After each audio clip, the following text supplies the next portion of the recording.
আচ্ছা, তো অ্যাডাপ্টেশন তাহলে কি দাঁড়ালো, যে রিভার্সিবল চেঞ্জ, যেটা মানে রিভার্স করা যায়, এবং সে ফাংশনাল এবং স্ট্রাকচারাল দুই ধরনের চেঞ্জ হইতে পারে, যেটা বললাম এতক্ষণ। কেন হয়? ফিজিওলজিক স্টেটস চেঞ্জের কারণে আমাদের নর্মাল ফিজিওলজি পরিবর্তন হলেও অ্যাডাপ্টেশন হতে পারে। সেটা আমরা পরে ব্যাখ্যায় যাব। যেমন প্রেগনেন্সিতেই যদি আমরা বলি যে প্রেগনেন্ট ইউটেরাস অনেক বড় হয়ে যায়, তাহলে এটা অ্যাডাপটিভ চেঞ্জ। এবং ফিজিওলজিক প্যাথোলজিক স্টিমুলেটেড চেঞ্জ হলেও এটা হতে পারে। এবং এখানে সব এরপরে একটা গুরুত্বপূর্ণ কথা, ডিউরিং হুইচ এই যে ঘটনাটা ঘটলো, মানে অ্যাডাপ্টেশনের যে ঘটনাটা ঘটতেছে, একটা চেঞ্জ হইলো নর্মাল স্টেট থেকে অন্য একটা স্টেটে গেল, এইখানে এই সেই সময় কি হবে, during which new but altered steady states are achieved। এই কথাটা গুরুত্বপূর্ণ, স্টেডি স্টেটস, নিউ নতুন একটা অবস্থা, অবশ্যই নতুন একটা অবস্থা, কিন্তু সেটা কি কি বলা হয়েছে, অল্টার্ড স্টেডি স্টেটস। মানে স্টেডি স্টেট জিনিসটা কি আসলে? তো আমরা এটা কোন জায়গায় শুনেছি এই শব্দটা? এরকম একটা শব্দ আমরা ফার্মাকোলজিতে শুনেছি, সেটা হচ্ছে স্টেডি স্টেট কনসেন্ট্রেশন। সম্ভবত আমরা শুনেছি জিনিসটা। তো স্টেডি স্টেট জিনিসটা কি? স্টেডি স্টেট হচ্ছে আসলে কোনো একটা স্থির অবস্থা বললেই এটা কমপ্লিট হয় না। একটা গতিশীল জিনিসকে আমরা একটা ভারসাম্য মেনটেন করলে সেটাকে আমরা স্টেডি স্টেট বলবো। যেমন যদি আমরা বলি যে আমরা ছোটবেলায় যে অঙ্ক করেছি, চৌবাচ্চার অঙ্ক, যে একটা পাইপ দিয়ে পানি ঢোকে, একটা পাইপ দিয়ে বের হয়ে যায়। যদি এইরকম হয় যে একটা চৌবাচ্চাতে একটা পাইপ দিয়ে পানি ঢুকতেছে, সেই সেম পরিমাণ পানি ওই চৌবাচ্চা থেকে বের হয়ে আসতেছে, তাহলে আমরা কি দেখবো, পানির একটা নির্দিষ্ট লেভেল মেনটেন করতেছে, কিন্তু জিনিসটা কিন্তু স্থির না, মানে ওই অর্থে স্থির না। মানে পানি ঢুকতেছে বের হইতেছে, কিন্তু তারপরেও একটা স্থির অবস্থা মেনটেন করতেছে, এইটা হচ্ছে স্টেডি স্টেট। আর যদি না কোনো ফুটাফাটি নাই, কোনো পানি ঢুকতেছে না বের হইতেছে না, একটা লেভেলে আছে, সেটা হচ্ছে একটা পার্মানেন্ট অবস্থা। তো স্টেডি স্টেট জিনিসটা এরকম। নেটওয়ার্ক ঠিক নেই আমার, হচ্ছে নেটওয়ার্ক আসতেছিল না দেখে পরে ডাটা এড করছি। আমি কথা বোঝা যাচ্ছে? Steady network state. অফ করে হ্যালো, নেটওয়ার্ক সমস্যা আছে। বাদ দিবেন। স্টেডি স্টেট ব্যাপারটা কি বোঝা গেছে, জিনিসটা কি? কেউ একটু রেসপন্স জি করলে স্যার, ভালো বোঝা হয়। গেছে স্যার। হ্যাঁ। এখন আমি যদি আরেকটা সহজ উদাহরণ দেই, যে অ্যাডাপ্টেশনের মতোই, ধরা যাক একটা এসি রুম, এসি রুমে আমি টেম্পারেচার মেনটেন করতেছি 25°C। তাহলে এটা একটা নর্মাল কন্ডিশন, যে হ্যাঁ 25°C আমি মেনটেন করতেছি। এখন যদি এখান থেকে কোনো বিচ্যুতি হয়, যে আমি এটা দরজা খুললাম, দরজা খুলে দরজাটা হালকা ফাঁকা করে রেখে গেলাম, তো যদি দরজাটা হালকা ফাঁকা করে রেখে যাই, বাইরে ধরা যাক 30°C টেম্পারেচার, তাহলে বাইরে থেকে গরমটা ঢুকবে, গরম বাতাস ঢুকবে, তাহলে এসিটা এখন একটা সমস্যায় পড়ে গেল। মানে নর্মাল অবস্থা থেকে সমস্যায় পড়ে গেল, যে এখন তো সে পজিটিভ মেনটেন করতেছে এতক্ষণ, মানে নর্মাল, এটা হোমোস্টেসিস এসি, এসির বিবেচনায়। এখন গরম বাতাস ঢুকতেছে, সেটাকে কন্ট্রোল করার জন্য সে নিজে আর একটু কাজ করা শুরু করবে, ফাংশন করবে। এবং দেখা গেল যে ফাংশন করে সে 25° মেনটেন করতে পারতেছে না, কারণ বাইরের টেম্পারেচার তো অনবরত গরম বাতাস আসতেই আছে, দরজা যেহেতু একটু ফাঁকা করে রাখা আছে। এখন তো দেখা গেল যে এসিটা দরজার এই গরম বাতাসের সাথে কম্প্রোমাইজ করে এটা 25 থেকে 27°তে গিয়ে ঠেকলো। এখন এসিটা এই নির্দিষ্ট পরিমাণ ফাঁকা থাকার কারণে, দরজা ফাঁকা থাকার কারণে 27°C টেম্পারেচারে মেনটেন করতেছে। তাহলে এটা কিন্তু একটা নিউ স্টেট। আগের কিন্তু 25°তে মেনটেন হতেছে না, এখন 27°তে মেনটেন হতেছে, কিন্তু এটা এখন স্টেডি স্টেট। কারণ এসি ঠান্ডা করতেছে, বাইরে থেকে গরম বাতাস আসতেছে, এই দুইটা ঘটনা ঘটার পরেও টেম্পারেচার মেনটেন হইতেছে একটা নির্দিষ্ট লেভেলে। এই জন্য এটা বলতেছে স্টেডি স্টেট। এখন যদি এমন হয় যে দরজাটা কেউ বন্ধ করে দেয়, তাহলে কি 27 থাকবে টেম্পারেচার? না, এসির একটু সময় লাগবে, কিন্তু সে আবার 25-এ চলে যাবে, তার মানে রিভার্স করলো। এই জন্য এটা কিন্তু রিভার্সিবল কন্ডিশন। এখন আবার যদি উল্টো ঘটনা ঘটে, যে দরজাটা একটু খোলা ছিল, এখন কেউ দরজাটা পুরোটা খুলে দিয়ে গেল, তাহলে কি এসি মেনটেন করতে পারবে? আর তাহলে এসি মেনটেনই করতে পারতেছে না, তখন চলে যাবে হচ্ছে ইরিভার্সিবল ইঞ্জুরির দিকে, অ্যাডাপ্টেশন আর করা যাচ্ছে না। তো এখানেও তাই, যে স্টেডি স্টেটস, তো যেহেতু আমরা বললাম যে আমাদের প্রত্যেকে কোরিলেশন করে, তো স্টেডি স্টেটস যদি এখানে আসে, তাহলে আমাদের প্যাথোলজি, ফার্মাকোলজিতে আমরা পড়েছি স্টেডি স্টেট কনসেন্ট্রেশন কি, তা সেটাও আমরা একটু দেখি। তাহলে এই স্টেডি স্টেট কনসেন্ট্রেশন যদি আমরা বলি ড্রাগের ক্ষেত্রে, ড্রাগস আমরা যখন নেই, একটা ড্রাগস যদি নির্দিষ্ট অ্যামাউন্ট আমরা নিতেছি, আবার সেম অ্যামাউন্ট যদি ওটা থেকে এলিমিনেশন হয়, মেটাবলিজম এক্সক্রিশন হয়, তাহলে দেখা যাবে যে ব্লাডে একটা নির্দিষ্ট লেভেলের ওই ড্রাগের কনসেন্ট্রেশন মেনটেন হচ্ছে। এর সুবিধা হচ্ছে কি, যে সবসময় একই লেভেল মেনটেন হওয়ার কারণে থেরাপিউটিক এফিকাসি বাড়তেছে। তাহলে স্টেডি স্টেটস ব্যাপারটা তো আমরা বুঝলাম। তাহলে আরেকবার একটু দেখি ডেফিনেশনটা। অ্যাডাপ্টেশন হচ্ছে রিভার্সিবল কন্ডিশন, যেটা রিভার্ট করা যায়। ফাংশনাল এবং স্ট্রাকচারাল দুই ধরনের চেঞ্জই হবে, রেসপন্সই হবে, শুধু কাজ না, চেহারা শুরু তো চেঞ্জ হবে। কেন হবে? ফিজিওলজিক চেঞ্জ হলে হতে পারে, প্যাথোলজিক সেন্স হলে হতে পারে। এবং এর ফলে একটা অল্টার নতুন কিন্তু স্টেডি স্টেট অবস্থা তৈরি হবে। মানে এখন কিছুটা হলেও সে ধরে রাখবে নিজেকে একটা অবস্থায়। দেখা যাক হাইপারট্রফি হয়েছে, সে এই অবস্থায় নিজেকে ধরে রাখবে যদি না তার স্টিমুলাস চেঞ্জ করা হয় আবার। এবং এই যে এত কিছু করলাম, এর উদ্দেশ্য কি? এর উদ্দেশ্য হচ্ছে সার্ভাইভ করা, to survive and continue to function. এর উদ্দেশ্য হচ্ছে এটা, যে যে এতক্ষণ এত ঘটনা ঘটলাম, যা একটা হ্যাবিচুয়াল স্মোকার সারাদিন না সিগারেট খাইতেছে, তো সে কন্টিনিউয়াসলি এই স্মোক ইরিটেট করতেছে রেসপিরেটরি এপিথেলিয়ামকে, ইরিটেট করতেছে। তখন ওই রেসপিরেটরি এপিথেলিয়াম চিন্তা করতেছে এইভাবে তো হচ্ছে না, এই কন্ডিশন তো আমার জন্য হোস্টাইল, এখানে তো আমাকে বাঁচতে হবে, কিন্তু আমি তো বাঁচতে পারতেছি না। মানে সে তো খুবই ভালনারেবল রেসপিরেটরি এপিথেলিয়াম। তখন সে নিজেকে চেঞ্জ করবে, চেঞ্জ করে আরেকটা দেখা গেল যে মেটাপ্লেসিয়া হইলো। এইটা হচ্ছে কেন হলো, সে সার্ভাইভ করার জন্য এবং তার ফাংশন কন্টিনিউ করার জন্য। এইটা কিভাবে হয় সেটা আমরা মেটাপ্লেসিয়াতে বিস্তারিত বলবো। তো এখানে যা আছে এতটুকুই বললাম। তো অ্যাডাপ্টেশনের ডেফিনিশন নিয়ে আশা করি আর কোনো সমস্যা থাকার কথা না কারো। এখন ওটাই বললাম যে এই যে নর্মাল সেলে আমরা কি দেখি তো পয়েন্টটা, এই যে নর্মাল সেলে যে আমার হোমোস্টেসিস যেটা নর্মাল সেল মেনটেন করতেছে, এখানে যদি স্ট্রেস দেয় অ্যাডাপ্টেশন হবে। কিন্তু সেই স্ট্রেসটা যদি খুব বেশি হয়, একেবারে ইনডিউস স্টিমুলাস হয়ে যায়, বা অ্যাডাপ্টেশন আর করা যাচ্ছে না, আর মেনটেন করা যাচ্ছে না এই স্ট্রেসটা, তখন হচ্ছে ইনজুরির দিকে চলে যাবে। সহজ কথাবার্তা। আর ইনজুরিটা যদি রিভার্সিবল পর্যায়ে থাকে, যে একটা পর্যায় পর্যন্ত, সার্টেন পয়েন্ট পর্যন্ত সে রিভার্স করা যায়, তখনও সে রিভার্সিবল ইনজুরি।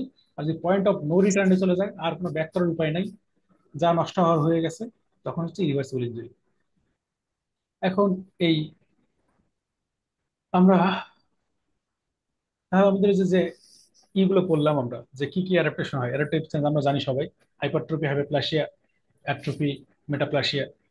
আরো কিছু বইয়ে কিছু কথাবার্তা বলছে, যেমন রবিনস এই জায়গায় যেমন বলেছে অ্যাডাপটিভ সেন্স হচ্ছে অটোফেগি, অটোফেজি হচ্ছে অ্যাডাপটিভ সেন্স। এই পৃষ্ঠাটাই বলেছে।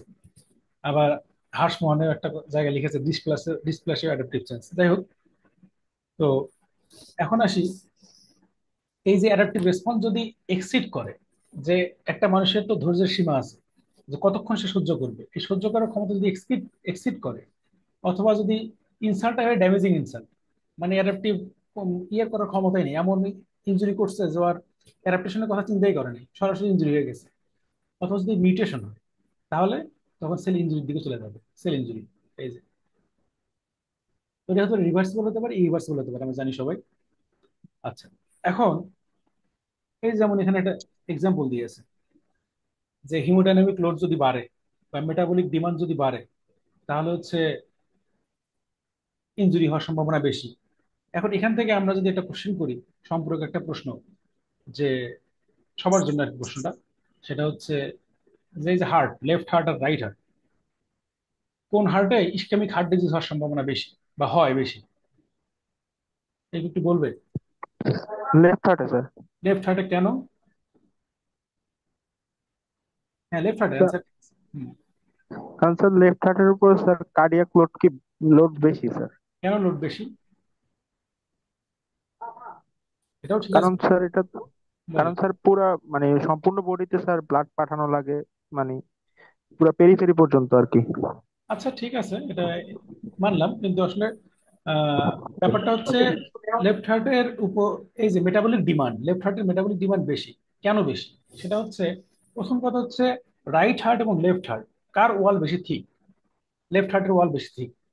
তার মানে লেফট হার্টের মাসল মাস বেশি। যা মাসল মাস বেশি হলে তার অক্সিজেন ডিমান্ড বেশি বা মেটাবলিক ডিমান্ড বেশি। এক নম্বর কথা গেল। এখন লেফট হার্ট যে বল পাম্প করে স্ট্রংলি বেশি, মানে স্ট্রং কন্ট্রাকশন করে লেফট হার্ট রাইটের চেয়ে। কেন? কারণ ওই যে বললো সারা বডিতে সার্কুলেশন তাহলে, তার চেয়ে বড় কথা হচ্ছে লেফট হার্ট কার এগেনস্টে পাম্প করে? সিস্টেমিক সার্কুলেশনের এগেনস্টে। রাইট হার্ট পাম্প করে কি? পালমোনারি সার্কুলেশনের এগেনস্টে। এখন লেফট হার্ট যখন পাম্প করে, তখন তাকে ধরা যাক 120 মিলিমিটার মার্কারিতে পাম্প করতে হতেছে। লেফট হার্ট বলতে আমি লেফট ভেন্ট্রিকুলার কথা বলতেছি। লেফট ভেন্ট্রিকুল দেখা গেলো 120 মিলিমিটার মার্কারিতে পাম্প করতেছে, এই জন্যই তো আমার সিস্টেম সার্কুলেশনে 120 মিলিমিটার মার্কারি প্রেশার নাকি সিস্টোলিকে। মানে লেফট হার্ট যে প্রেশার জেনারেট করতেছে সেটাই তো বডিতে যাইতেছে। তো লেফট হার্ট দেখা গেল যে তাকে জি একশো স্যার। 120 মিলিমিটার মার্কারিতে পাম্প করতে হইতেছে। আর রাইট হার্টকে দেখা গেলো 30 মিলিমিটার মার্কারিতে পাম্প করলেই হইতেছে, রাইট ভেন্ট্রিকলকে। তাহলে কন্ট্রাকশন, ফোর্স অফ কন্ট্রাকশন কার বেশি? লেফট হার্টে। তাহলে তার যেহেতু এই কন্ট্রাকশন পাওয়ার বেশি, তার থিকনেস বেশি, তার আসলে মেটাবলিক ডিমান্ড বেশি। তো মেটাবলিক ডিমান্ড বা অক্সিজেন ডিমান্ড যার বেশি। এখন ইসকেমিক হার্ট ডিজিজ কি আসলে? এক কথা ইসকেমিক হার্ট ডিজিজ কি? ইসকেমিক হার্ট ডিজিজ কখন হয়? ইসকেমিক হার্ট ডিজিজের এক কথা হচ্ছে যে এটা হচ্ছে, কি বলবো, যে imbalance between oxygen demand and supply. সোজা কথায়, এর চেয়ে সোজা কথা আর নাই। ইসকেমিক হার্ট ডিজিজ তখনই হবে যখন ইমব্যালেন্স হবে অক্সিজেন ডিমান্ড এবং সাপ্লাইয়ের মধ্যে। তো অক্সিজেন যদি ডিমান্ড বেশি, তাহলে যদি অক্সিজেন ঘাটতি হয় শরীরে, সবার আগে ঘাটতিতে কে পড়বে? যার ডিমান্ড বেশি।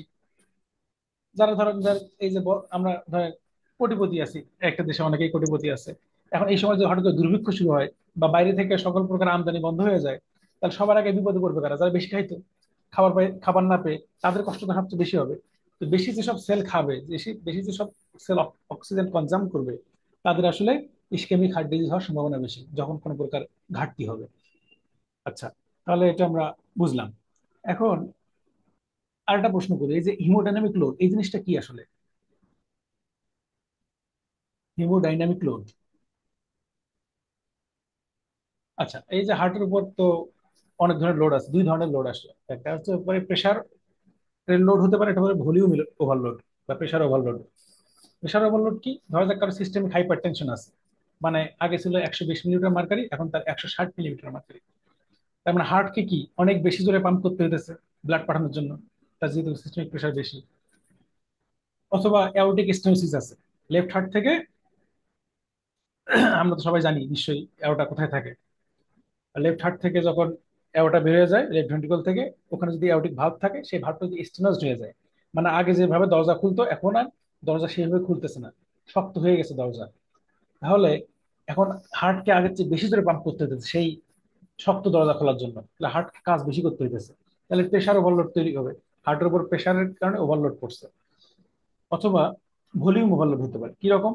যে হার্ট পাম্প করছে, অ্যাওর্টা দিয়ে ব্লাড বের হয়ে গেছে, এখন সেই ব্লাডটা আবার ব্যাক করছে, যেটাকে আমরা বলি অ্যাওর্টিক রিগার্জিটেশন। তো যদি ব্যাক করে, সেই ব্লাডটা তো ব্যাক করার কথা ছিল না ভেন্ট্রিকলে, সে ব্যাক করেছে। আবার নতুন ব্লাডও তো আসতেছে অ্যাট্রিয়াম দিয়ে। তো আগের চেয়ে ব্লাড বেড়ে গেল, এই বেশি পরিমাণ ব্লাডকে সে পাম্প করতে বেশি কষ্ট হবে, মানে ওভারলোড হবে তার উপর, ভলিউম ওভারলোড। এই প্রেশার ওভারলোড অথবা ভলিউম ওভারলোড হইলে হার্টের উপর চাপ বেশি পড়বে, কাজ বেশি পড়বে, তখন সে হাইপারট্রফি হবে। হাইপারট্রফি হবে, হাইপারপ্লাসিয়া হয় না। কেন? কারণ যেসব সেলের ডিভাইডিং ক্যাপাসিটি আছে তারা হাইপারপ্লাসিয়াতে যায়, মানে সেল নাম্বার বাড়বে। আর যার ডিভাইডিং ক্যাপাসিটি নাই, যেমন হার্ট মাসল, স্কেলেটাল মাসল, সামান্য পরিমাণে আছে আর কি, তো যাদের ডিভাইডিং ক্যাপাসিটি নাই, তারা যেহেতু নাম্বার বাড়তে পারতেছে না, তারা সাইজে বড় হবে, সেটা হলো হাইপারট্রফি। তো অনেক কিছু আমরা এখানে বলে ফেললাম মোটামুটি। তো আর ই আর কি কি ধরনের চেঞ্জ হতে পারে? একটা হতে পারে ইন্ট্রাসেলুলার অ্যাকুমুলেশন হতে পারে, আমরা পরে এগুলো নিয়ে আলোচনা করবো। প্যাথোলজিক ক্যালসিফিকেশন হতে পারে, সেলুলার এজিং, রিসেন্ট জিনিসপত্র, এগুলো জানতে হবে, মলিকুলার জিনিসপত্র। তারপর হচ্ছে সেল ডেথ। ডেথ হতে পারে কি উপায়ে? আমরা জানি ইরিভার্সিবল ইঞ্জুরি, যেটা সেল ডেথে আলটিমেটলি ডেথ হয়, তখন হবে হচ্ছে নেক্রোসিস এবং অ্যাপোপ্টোসিস। তো নেক্রোসিস এবং অ্যাপোপ্টোসিস আমরা ঢুকবো মেইনলি এখন। তার আগে কজেস অফ সেল ইঞ্জুরি, এটা বলার কিছু নাই, আমরা সবাই জানি। অনেকগুলো উপায় হতে পারে। অক্সিজেন ডেপ্রাইভেশনের কারণে সেল ইঞ্জুরি হতে পারে, সেটা আমরা আরো ডিটেলস পড়বো যখন মেকানিজম পড়বো। হাইপোক্সিয়া হতে পারে, ইসকেমিয়া হতে পারে। হাইপোক্সিয়া ইসকেমিয়ার মধ্যে কোনটা খারাপ আমরা মনে হয় সবাই জানি না? একজন একটু বলেন তো দেখি, হাইপোক্সিয়া ইসকেমিয়ার মধ্যে কোনটা খারাপ? বেশি খারাপ আর কি, দুটোই খারাপ। কে একজন?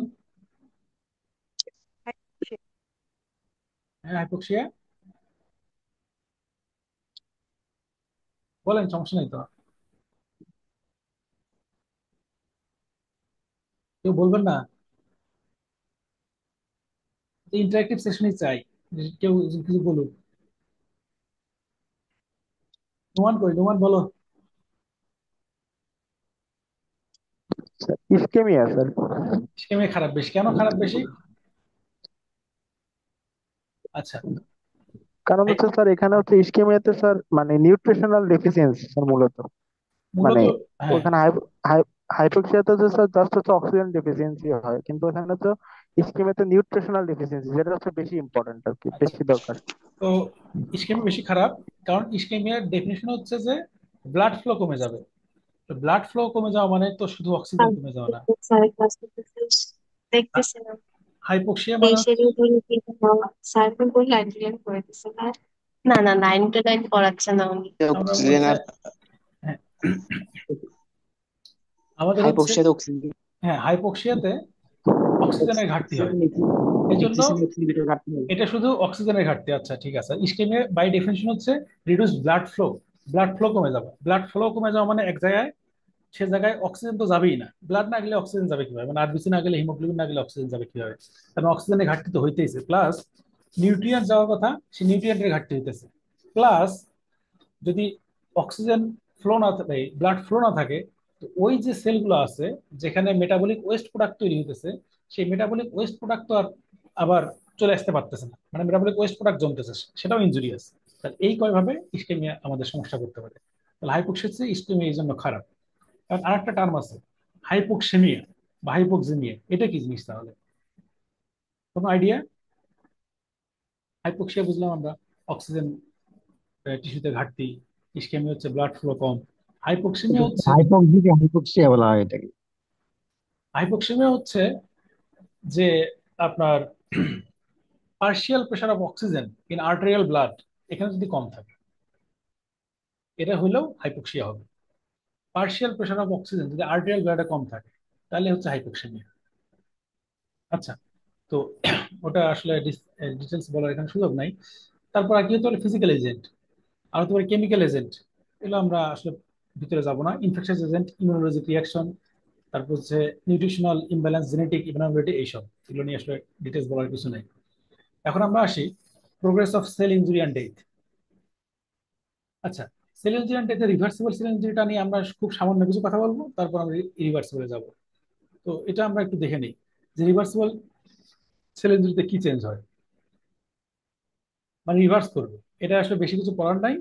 এখানে দুইটা জিনিস আমরা সাধারণত পরীক্ষায় জিজ্ঞেস করা হয় যে কি কি এক্সাম্পল, সেলুলার সোয়েলিং আর ফ্যাটি চেঞ্জ। লিভার সাধারণত যেটা হয় ফ্যাটি চেঞ্জ, স্টেটোহেপাটাইটিস। আর সেলুলার চেঞ্জ হচ্ছে সেল সোয়েল আপ হবে। তো এখানে আসলে এই বাকি যে আলট্রা স্ট্রাকচারাল চেঞ্জ গুলো আছে, এগুলো আসলে প্যাথোলজির জন্য ইম্পর্টেন্ট, যারা প্যাথোলজিতে করতে চায়, ক্যারিয়ার করতে চায়। এই জন্য এই এই জিনিসটা বললাম না, এটা বুঝতে সমস্যা হবে। তো কেউ যদি স্পেশালি জানতে চায়, তাহলে মাইলিন ফিগার কি সেটা আমরা পরে বলবো, পলিজম এটা হয়তো পরে বলবো আমরা। তাহলে এখন এই পর্যন্ত আমরা যে পড়লাম, এটা এই পর্যন্ত কারো কোনো কোশ্চেন থাকলে একটু আমরা বলি, সমস্যা নাই। কোশ্চেন করলে দোষের কিছু নেই, জানার জন্যই তো আমরা আসছি। কারো কোনো কোশ্চেন? আচ্ছা, নাই তাহলে। এখন আমরা আসি সেল ডেথ বা ইরিভার্সিবল সেল ইনজুরি। দুইটা প্রসেস আছে, একটা হচ্ছে নেক্রোসিস আর একটা হচ্ছে অ্যাপোপ্টোসিস। তো আমরা একটু ফিগারটা দেখে নিই, পার্থক্যটা দেখে নিই, তারপর আমরা ডিটেলসে ঢুকবো। ফিগার হচ্ছে এটা নর্মাল একটা সেল, এটা হচ্ছে রিভার্সিবল ইনজুরি। এই যে সোয়েলিং, যেহেতু সেলের ভিতরে ফ্লুইড জমবে, এর কারণে সেল সোয়েল আপ হবে। সেল সোয়েল আপ হলে সেলে যে মাইক্রোভিলে আছে সেগুলো লস হবে, মেমব্রেন ব্লেবস তৈরি হবে। ব্লেবস মানে আসলে একটা ব্লিস্টারের মতো আর কি, এই যে আমরা দেখতে পাচ্ছি এগুলো হচ্ছে মেমব্রেন ব্লেবস, এই জন্য মেমব্রেন ব্লেবস। আর স্মুথ এনভেলাপ রেটিকুলাম বা মাইটোকন্ড্রিয়া সবই সোয়েল আপ হবে আসলে। এরপর প্রোগ্রেসিভ ইনজুরি যখন হবে, তখন মাইলিন ফিগার আরো প্রমিনেন্ট হবে, সেল মেমব্রেন রাপচার হবে, সেলের অর্গানিজম মেমব্রেন রাপচার হবে, তারপর কন্টেন্ট লিক আউট করবে। কন্টেন্ট লিক আউট করলে এগুলো তো নর্মাল জিনিস না, তখন এগুলো তখন হচ্ছে রিক্রুটমেন্ট করবে ইনফ্লামেটরি সেল, এগুলো ইনফ্লামেশন করবে।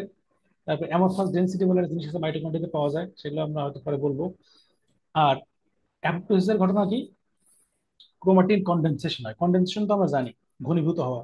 ক্রোমাটিন এক এক পাশে নিউক্লিয়াসের মেমব্রেনের চারপাশে ঘনীভূত হয়ে যাবে, মানে জমে যাবে, এক পাশে জমবে। মেমব্রেন ব্লেবস এখানেও হবে। এবং এখানে যেটা হয়, অ্যাপোপ্টোটিক বডি তৈরি হয়। অ্যাপোপ্টোটিক বডি তৈরি হয়, সেটা আলটিমেটলি ফ্যাগোসাইটোসিস হয়। এগুলো আমরা ডিটেলসে যাবো একটু পরে, এটা শুধু জাস্ট ফিগারটা দেখে নিলাম। এখন পার্থক্যটা দেখে নিই, তারপরে আবার এই পার্থক্যগুলো আমরা কম্পেয়ার করবো, যতক্ষণ যে পড়লাম সেগুলো ঠিক আছে কিনা আমাদের পড়া। নেক্রোসিসের সেল সাইজটা এনলার্জ করবে আমরা জানি, কারণ সেল সোয়েলিং হয়। আর অ্যাপোপ্টোসিসে রিডিউস করবে বা সেল শিঙ্ক করবে। তারপর নেক্রোসিসে কি হবে, পিকনোসিস, কেরিওরেক্সিস, কেরিওলাইসিস। পিকনোসিস মানে কি, জাস্ট নিউক্লিয়াসটা একেবারে ছোট হয়ে এক জায়গায় কন্ডেন্স হয়ে যাবে, ছোট্ট হয়ে যাবে, এটা হলো পিকনোসিস। তারপরে নিউক্লিয়াস ফ্র্যাগমেন্টেড হয়ে যাবে, এটা হলো ক্যারিওহেক্সিস। তারপরে একেবারে ফেড আপ হয়ে যাবে, আরো গুঁড়ো গুঁড়ো হয়ে যাবে, এটা হচ্ছে ক্যারিওলাইসিস। এগুলো হচ্ছে নেক্রোসিসে হয়। এগুলো আমরা আরো আবার বলবো। তারপর আসে হচ্ছে ফ্র্যাগমেন্ট। আর এখানকার নিউক্লিয়াসটা কি, অ্যাপোপ্টোসিসের নিউক্লিয়াসটা হচ্ছে ফ্র্যাগমেন্টেশন। একটু মানে আমরা সবাই পড়েছি, কিন্তু এই কথা সম্ভবত আমরা কখনো খেয়াল করিনি। Fragmentation into nucleosome size fragments. এইটা আমরা অ্যাপোপ্টোসিস যখন পড়বো তখন বলার চেষ্টা করবো। যদি ভুলে যাই কেউ মনে করে দিলে ভালো হয়, আমি তখন বলবো। নিউক্লিওজোম জিনিসটা কি এটা একটু বলে নেই, তাহলে পরে বুঝতে সুবিধা হবে। নিউক্লিওজোম কি? আমরা সবাই জানি নিউক্লিওজোম কি, নাকি? জানার তো কথা। যে আমরা জানি এটা আমরা ধরলাম ডিএনএ।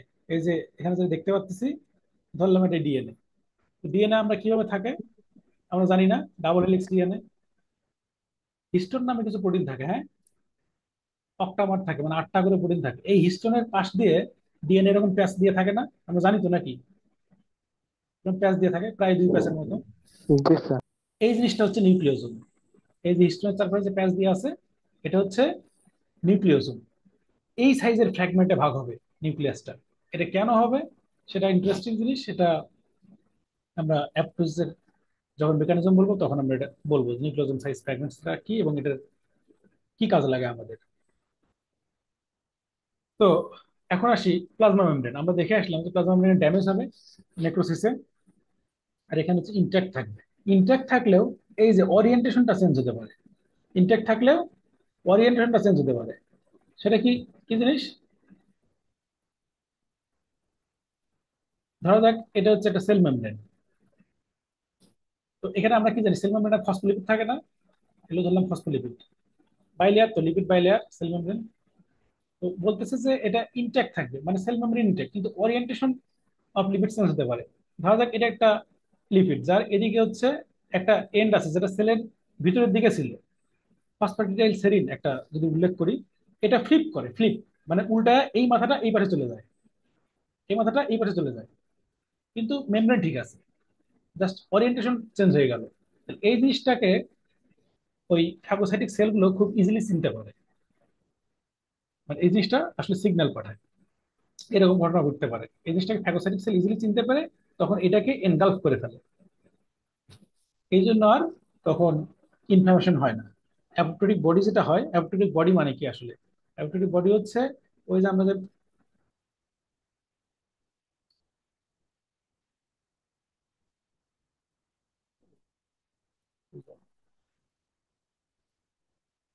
ছবি তুলেছি, sorry। এই যে এই যে মেমব্রেন বাউন্ড যে জিনিসপত্র, এই যে মেমব্রেন, এর ভিতরে হচ্ছে সাইটোপ্লাজমিক কন্টেন্ট আর নিউক্লিয়ার ফ্র্যাগমেন্ট যদি থাকে থাকলো। এই জিনিসটা হচ্ছে অ্যাপোপ্টোটিক বডি। এখানে আগে সেল যেমন, মেমব্রেন যেমন ছিল তেমনই আছে, কিন্তু এই যে এখানে দেখা গেলো একটা ফসফোলিপিড মানে ফ্লিপ করে তার নিচের অংশটা বাইরের দিকে এক্সপোজ করছে, যেটাকে কোনো ফ্যাগোসাইটিক সেল, এই যে ফ্যাগোসাইটিক সেল হয়তো রিসেপ্টর আছে, সে চিনতে পারে, তখন এটাকে এনগ্রাফ করে ফেলে। এই হচ্ছে ওইটার ব্যাখ্যা আর কি।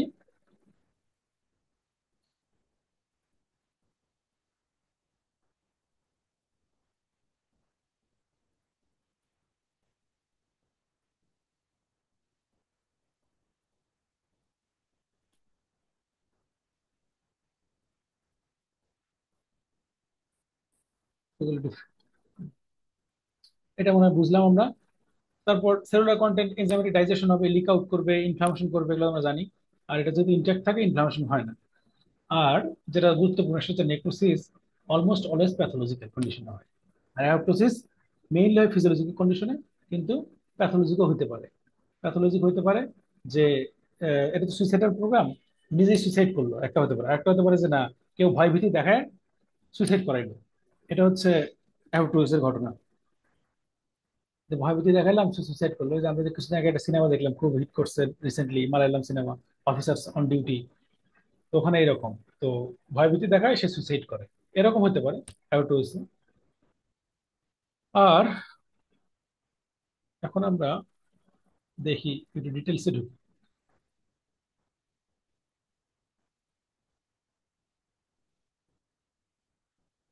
আচ্ছা, নেক্রোসিস। নেক্রোসিস কি তাহলে?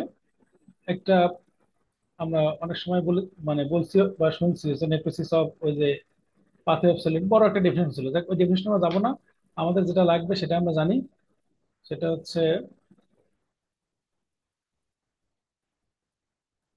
এটা একটু আমরা ব্যাখ্যা করি। আমরা বলছি যে ডেফিনেশন মুখস্থ করতে হবে না, কিন্তু ডেফিনেশন বুঝতে হবে। ডেফিনেশন নাই কি আছে, necrosis A pathologic process that is consequence of severe injury. ঠিক আছে, এটা এক কথা গেল। আর এখানে একটা ডেফিনেশন দেওয়ার চেষ্টা করো, সেটা আমরা একটু দেখি। Characterize by denaturation of cellular protein. ডিন্যাচারেশনটা কি? তাহলে ডিন্যাচারেশন মানে বোঝা যাচ্ছে যে ন্যাচার যেটা, সেটা সেটার থেকে উল্টাটা করা। তাহলে ন্যাচারাল প্রোটিনের ওরিয়েন্টেশন কি? ন্যাচারাল প্রোটিন একটা তো প্রোটিন থ্রি দিয়ে একটা স্ট্রাকচার। তো এই জিনিসটা প্রোটিন ফোল্ড হয়ে থাকে, আমরা জানি প্রোটিন ফোল্ড হয়ে থাকে। ধরা যাক এটা প্রোটিন, এই প্রোটিনটা ডিনেচার করলে আনফোল্ডিং হবে, এটা হচ্ছে ডিনেচারেশন। ডিনেচারেশন মানে কিন্তু প্রোটিন ব্রেকডাউন না, প্রোটিন ব্রেকডাউন আর ডিনেচারেশন আলাদা। তাহলে ডিনেচারেশন, তাহলে একটা সেল ডেথের প্রসেস যেখানে কি হয়, ডিনেচারেশন অফ প্রোটিন হবে। ভালো কথা। এই প্রোটিন যদি ডিনেচারেশন হয়, তার যদি নর্মাল স্ট্রাকচার ঠিক না থাকে, আমরা জানি সেল মেমব্রেনে প্রোটিন আছে, সাইটোপ্লাজমে প্রোটিন আছে, এগুলো ঠিকঠাক না হলে এই সেল মেমব্রেন ড্যামেজ হবে। সেল মেমব্রেন ড্যামেজ হলে সেলুলার কন্টেন্ট গুলো বেরোয় আসবে। ভালো কথা। And এইসব যদি বের হয়ে আসে, তখন কি হবে, আশেপাশে ইনফ্লামেটরি সেল আসবে, এসবের গন্ধ শুকে শুকে, যেখানে একটা কিছু একটা হয়েছে, গরু মারা গেছে, শুকুনেরা সব ছুটে আসবে, তাহলে ইনফ্লামেশন হবে। এবং লাইসোজোমাল এনজাইম এবং আদার যে ব্যাকটেরিয়া, সরি, ওই ইনফ্লামেটরি ইনফেক্টেড যে ইনফ্লামেটরি সেলগুলো আসছে, তারাও তো লাইসোজোমাল এনজাইম ইউজ করে। তো এইসব এনজাইম এসে এনজাইমকে ডাইজেশন করবে, নিজের সেলেরও করবে, ভালো সেলেরও করবে, খারাপ সেলেরও করবে, এনজাইমকে ডাইজেশন হয়। এটা হচ্ছে নেক্রোসিসের মূল কথা। এখন এই যে ঘটনাগুলো ঘটলো, এই ঘটনা ঘটলে আমাদের ক্লিনিক্যাল ক্লিনিক্যালি আমরা কিভাবে কোরিলেট করবো? এখন আমি একটা এখানে যে একটা কথা বলি, যে যখন একটা ড্যামেজ হয়, সেখান থেকে ড্যাম্প রিলিজ হয়, ড্যামেজ সেল থেকে কিছু জিনিসপত্র রিলিজ হয়, যেটাকে আমরা ওভারঅল কমন একটা নাম দিয়েছি DAMP. These damage associated molecular pattern. আবার অর্গানিজম যদি আছে মাইক্রোব্যাকটেরিয়া, ওদের থেকে একটা কমনলি আমরা যেগুলো রিলিজ করি সেগুলোর নাম হচ্ছে প্যাম, প্যাথোজেন অ্যাসোসিয়েটেড মলিকুলার প্যাটার্ন। তাহলে প্যাথোজেন অ্যাসোসিয়েটেড মলিকুলার কিছু প্যাটার্ন আছে, ড্যামেজ অ্যাসোসিয়েটেড মলিকুলার কিছু প্যাটার্ন আছে। এবং এই প্যাটার্নগুলোকে চেনার জন্য ম্যাক্রোফেজের আছে প্যাটার্ন রিকগনিশন রিসেপ্টর। সহজ না জিনিসটা? একটা হচ্ছে ড্যামেজ অ্যাসোসিয়েটেড মলিকুলার প্যাটার্ন, আবার প্যাথোজেন যারা আসে তাদের আছে প্যাথোজেন অ্যাসোসিয়েটেড মলিকুলার প্যাটার্ন। এই প্যাটার্ন চেনার জন্য ম্যাক্রোফেজের ধরলাম আছে হচ্ছে pattern recognition receptor, pattern recognize করার জন্য। এগুলো কি? যেমন আমরা জানি toll like receptor, NOD like receptor, এগুলো আসলে প্যাটার্ন রিকগনিশন, প্যাটার্ন রিকগনাইজ করতে পারে এই এই রিসেপ্টর গুলো দিয়ে, প্যাটার্ন রিকগনিশন রিসেপ্টর। আচ্ছা, এই যে আমরা ঘটনাগুলো পড়লাম, এই যে নেক্রোসিসে সেলুলার কন্টেন্ট লিক আউট হয়, এনজাইমেটিক ডাইজেশন হয়, এই জিনিসটার ক্লিনিক্যাল মানে ইম্পর্টেন্স কি? এই জিনিসটা দিয়ে আমাদের কি হবে? এই জিনিসটা দিয়ে সুবিধা হচ্ছে আমরা অনেক ডিজিজেই আছি যেখানে এই নেক্রোসিস ঘটার পরে সেল মেমব্রেন ডিস্ট্রয় হয়, সেলুলার কন্টেন্ট লিক আউট হয়, এবং সেই কন্টেন্ট দেখে আমরা ডিজিজ ডায়াগনোসিস করি। যেমন ইম্পর্টেন্টলি কোনটা, যেমন ইসকেমিক হার্ট ডিজিজে যেটা হয়, মায়োকার্ডিয়াল ইনফাকশনে হার্ট মাসল যখন ব্রেকডাউন হয়, সেই মাসল থেকে রিলিজ হয় হচ্ছে সিকে এমবি, আমরা জানি না, ক্রিয়েটিনিন কাইনেজ। সিকে কি কি আছে? সিকে এমবি আছে, সিকে এমএম আছে, সিকে বিবি আছে। সিকে বিবি হচ্ছে ব্রেন স্পেসিফিক, সিকে এমবি হচ্ছে কার্ডিক মাসলের জন্য, আর সিকে এমএম হচ্ছে স্কেলেটাল মাসলের জন্য। তো সিকে এমবিটা দেখতে পারি, এটা একটা। আরো স্পেসিফিক কোনটা? আচ্ছা, আরো স্পেসিফিক হচ্ছে প্রোপোনিন টি আইসি, টিক, আমরা মনে রাখার জন্য বলি টিআইসি, টিক। ক্রিয়েটিনিন চেয়ে এই ট্রোপোনিন এগুলো হচ্ছে বেশি স্পেসিফিক। ক্রিয়েটিনিন কম স্পেসিফিক কেন? কারণ এটা অন্য টিস্যুতেও থাকে, যেমন কি মাসলে থাকে। তাহলে ক্রিয়েটিন কাইনেজ এমবি যেটা সিকে এমবি, এটা হার্ট মাসলে তো থাকেই, আবার স্কেলেটাল মাসলেও থাকে। তাহলে এটা তেমন একটা স্পেসিফিক না। এটা যদি রেইজ করে, তাহলে কি আমরা ডেফিনেটলি বলতে পারবো যে এটা আসলে ইসকেমিক হার্ট ডিজিজ হয়েছে? ডেফিনেটলি আসলে বলা যাবে না, এই জন্য এটা একটু কম স্পেসিফিক।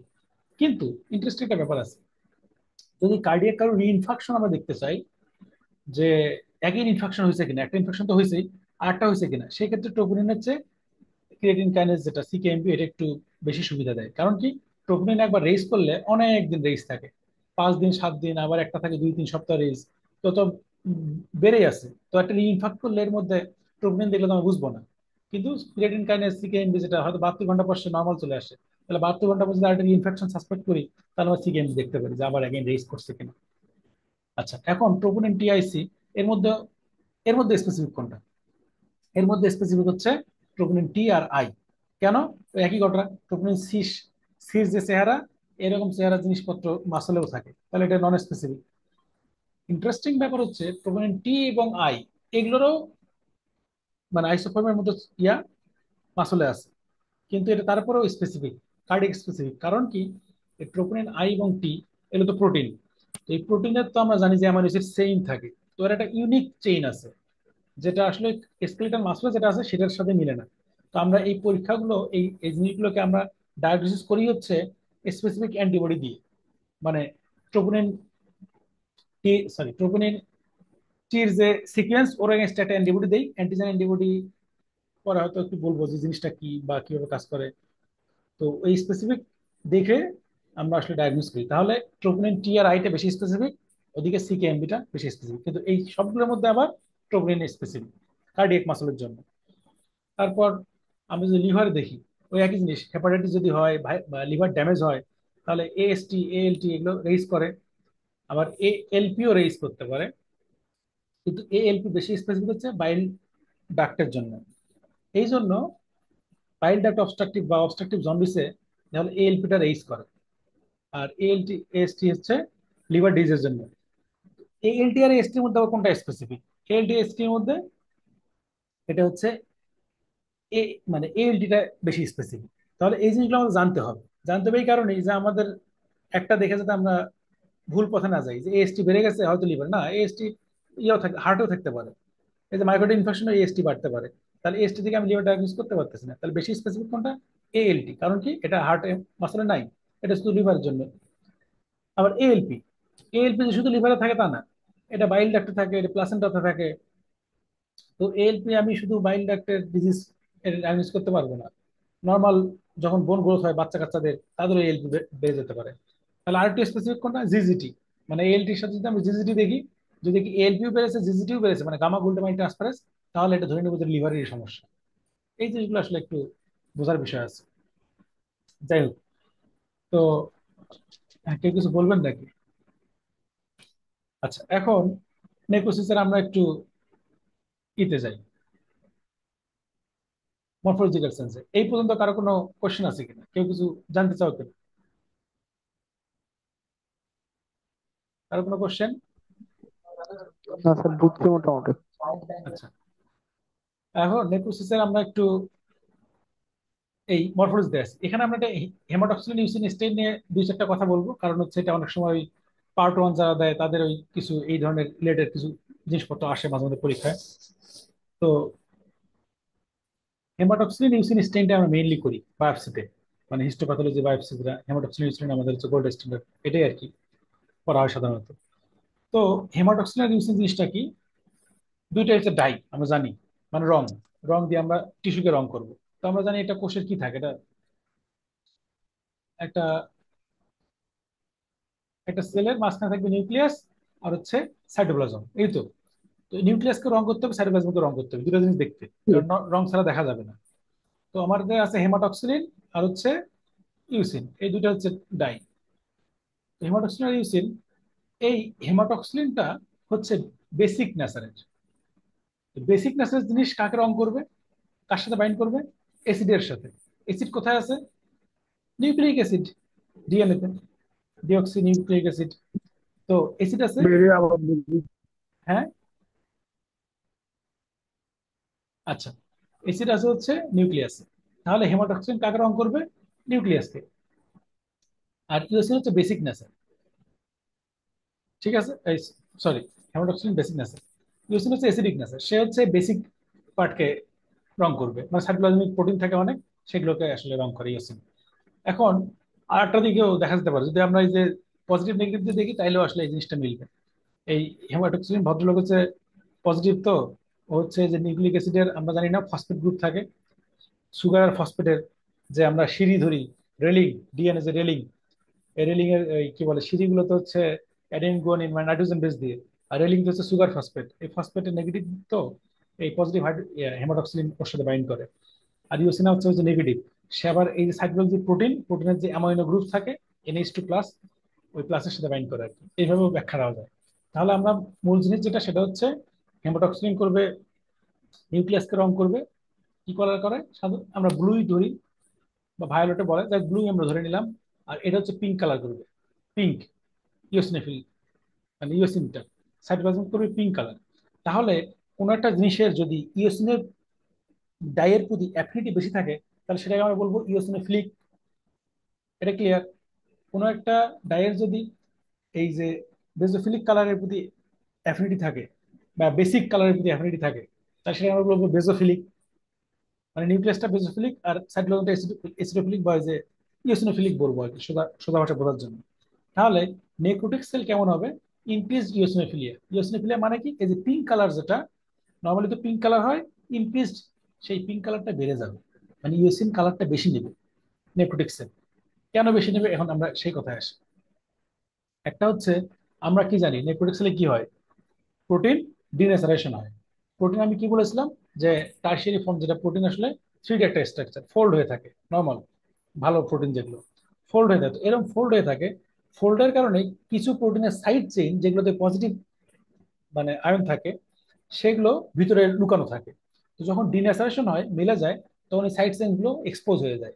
এখন আগে দেখা গেল হয়তো প্রোটিনের সাথে একটা এন্ডে ডাই লেগেছে, এখন এই এক্সপোজ হয়ে গেল যে এন্ড গুলো, সেগুলো তো ডাই লাগবে। তাহলে প্রোটিন আগের মতোই থাকলেও ডাইয়ের পরিমাণ এখন বেশি, স্টেইন হইতেছে বেশি, ইওসিন এখন বেশি লাগতেছে। এই কারণে ইওসিনোফিলিয়া বাড়তেছে, পিঙ্ক কালারটা বেশি হইতেছে। আর কি হতে পারে, যে এই যে আমরা বললাম যে হেমাটক্সিলিন, সে কাকে নিবে রং করবে? অ্যাসিডকে, নিউক্লিক অ্যাসিডকে, কারণ শুধু বেসিক। নিউক্লিক বা অ্যাসিড কি শুধু নিউক্লিয়াসেই থাকে, সাইটোপ্লাজমে থাকে না? সাইটোপ্লাজমে আমরা কি জানি, রাইবোজোম আছে না? রাইবোজোম, রাইবোজোমে কি আছে? রাইবোজোমাল আরএনএ আছে না? আরএনএ মানে কি? রাইবো নিউক্লিক অ্যাসিড, মানে ওগুলো তো অ্যাসিড। তাহলে হেমাটক্সিলিন তো ওকে রং করবে। তাহলে আমাদের সাইটোপ্লাজমে যে রাইবো নিউক্লিক অ্যাসিড আছে, সেগুলোকে হেমাটক্সিলিন রং করছে। মানে কিছুটা পরিমাণ হইলেও সাইটোপ্লাজমে আসলে ব্লু একটা আভা থাকার কথা, কারণ রাইবোজোম আছে।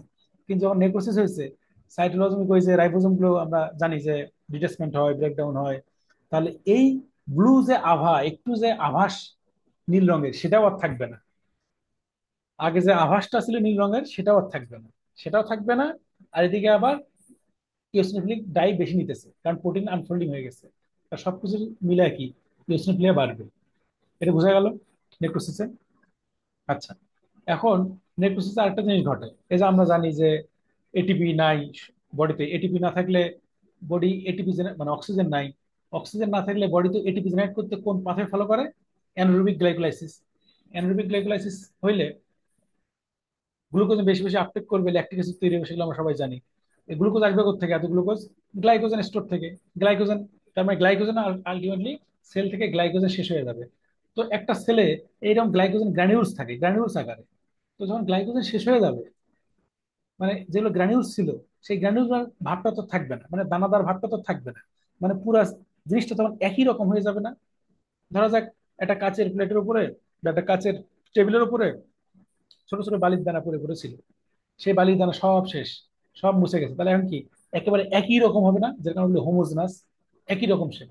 তো এই জিনিসটাই হচ্ছে এই যে গ্লাসি হোমোজেনাস অ্যাপিয়ারেন্স। কারণ কি গ্লাইকোজেন গ্র্যানুলস শেষ হয়ে গেছে। তারপর এই যে এখানে এখানে কি ছিল? বিভিন্ন অর্গানেল ছিল, মাইটোকন্ড্রিয়া, এন্ডোপ্লাজমিক রেটিকুলাম, গলগি অ্যাপারাটাস। এগুলো তো নাই হয়ে যাবে। তো এগুলো নাই হয়ে গেলে, যারা যদি ফাঁকা ফাঁকা হয়ে যায়, তখন মনে হবে এরকম কে জানি সেলটাকে খাবলে খাবলে খাইছে রেশম পোকার মতো। কে জানি কামড় দিয়ে খেয়ে খেয়ে ফেলছে মাঝখানে। এই রেশম পোকা আর কি, মথ, এই মথ ইটেন, মনে হবে মথ খেয়ে খেয়ে ফেলছে। এই জন্য এটা এটা বলছে মথ ইটেন অ্যাপিয়ারেন্স। তার বলেছিলাম যে মাইলিন ফিগার নিয়ে বলবো। মাইলিন ফিগার, মাইলিন নাম শুনে কারো কিছু মাথায় আসতেছে? কোনো কিছু মাথায় আসে? কোনো শব্দ মাথায় চার দিয়ে ওঠে? মাইলিন, কেউ কিছু বলবে? মাইলিন জিনিসটা কি, কোথায় দেখেছি আমরা? Ninety six. মাইলিন শীথ, হ্যাঁ এক্স্যাক্টলি, মাইলিন শীথ। তো মাইলিন শীথে কি থাকে? মাইলিন শীথ জিনিসটা কি বলার চেষ্টা করি, ভুল হলে তো ভুল হলো, সমস্যা কি? স্যার নার্ভের কাভারিং। নার্ভের কাভারিং, পেরিফেরাল নার্ভের কাভারিং, তাই তো? মানে পেরিফেরাল মানে সবখানি মাইলিন থাকে। নার্ভ, একটা নার্ভ আছে এরকম ধরা যাক, নার্ভের কাভারিং এ যেন প্যাচ প্যাচ দিয়ে থাকে না, এইভাবে তো হচ্ছে না, প্যাচ দিয়ে থাকে আর কি। র্যাপিং বলা ডাব্লিউ র্যাপিং, হ্যাঁ বারে। র্যাপিং থাকে, মানে হচ্ছে কনসেন্ট্রিক লেয়ার, কনসেন্ট্রিক লেয়ার, এটা হচ্ছে এক্সাক্ট শব্দ আর কি। মানে এরকম প্যাচ প্যাচ প্যাচ প্যাচ দিয়ে থাকে নার্ভে, এটা যদি নার্ভ হয় প্যাচ দিয়ে দিয়ে থাকবে, এটা হচ্ছে মাইলিন শীথ। তো মাইলিন শীথ যে জিনিস, মাইলিন ফিগার প্রায় সেম জিনিস। মাইলিন শীথের এইটা আসলে থাকে লিপিড, মেইন কন্টেন্ট হচ্ছে লিপিড। এটা ইনসুলেশন দেয়, নার্ভ যে সিগন্যাল যায়, ইনসুলেশন মানে এই যে আমরা যে তার দেখি, তার, এই যে বিআরবি কেবলস এর যে অ্যাড দেখি, তারের পাশ দিয়ে প্লাস্টিক দেওয়া, ইনসুলেটর তো এগুলো। তো এই নার্ভের পাশ দিয়ে ইনসুলেটর হিসেবে কাজ করে, যাতে ইম্পালস এদিক সেদিক না যায়, যাতে ইম্পালস দ্রুত সিগন্যাল যাতে লস না হয়। ট্রান্সফার। হ্যাঁ। তো এই মাইলিন শীট যেটা, এই লিপিডের যে কনসেন্ট্রিক লেয়ার, মাইলিন ফিগারটাও আসলে তাই, ওখান থেকেই নামকরণটা হয়েছে। তাহলে এই যে সেল মেমব্রেন, ফসফোলিপিড ব্রেকডাউন হইলো, তাহলে এই লিপিড গুলো এরকম, যখন এরকম এরকম এরকম মানে কনসেন্ট্রিক লেয়ার হয়ে থাকবে, যে এরকম এই ছবি আঁকতেছি, এটা একটা মাইলিন ফিগার এই লিপিডের। ওই মাইলিন শীট যেরকম, এটাও সেই রকম। আচ্ছা, তো ভালোই উত্তর দিয়েছেন আপনারা।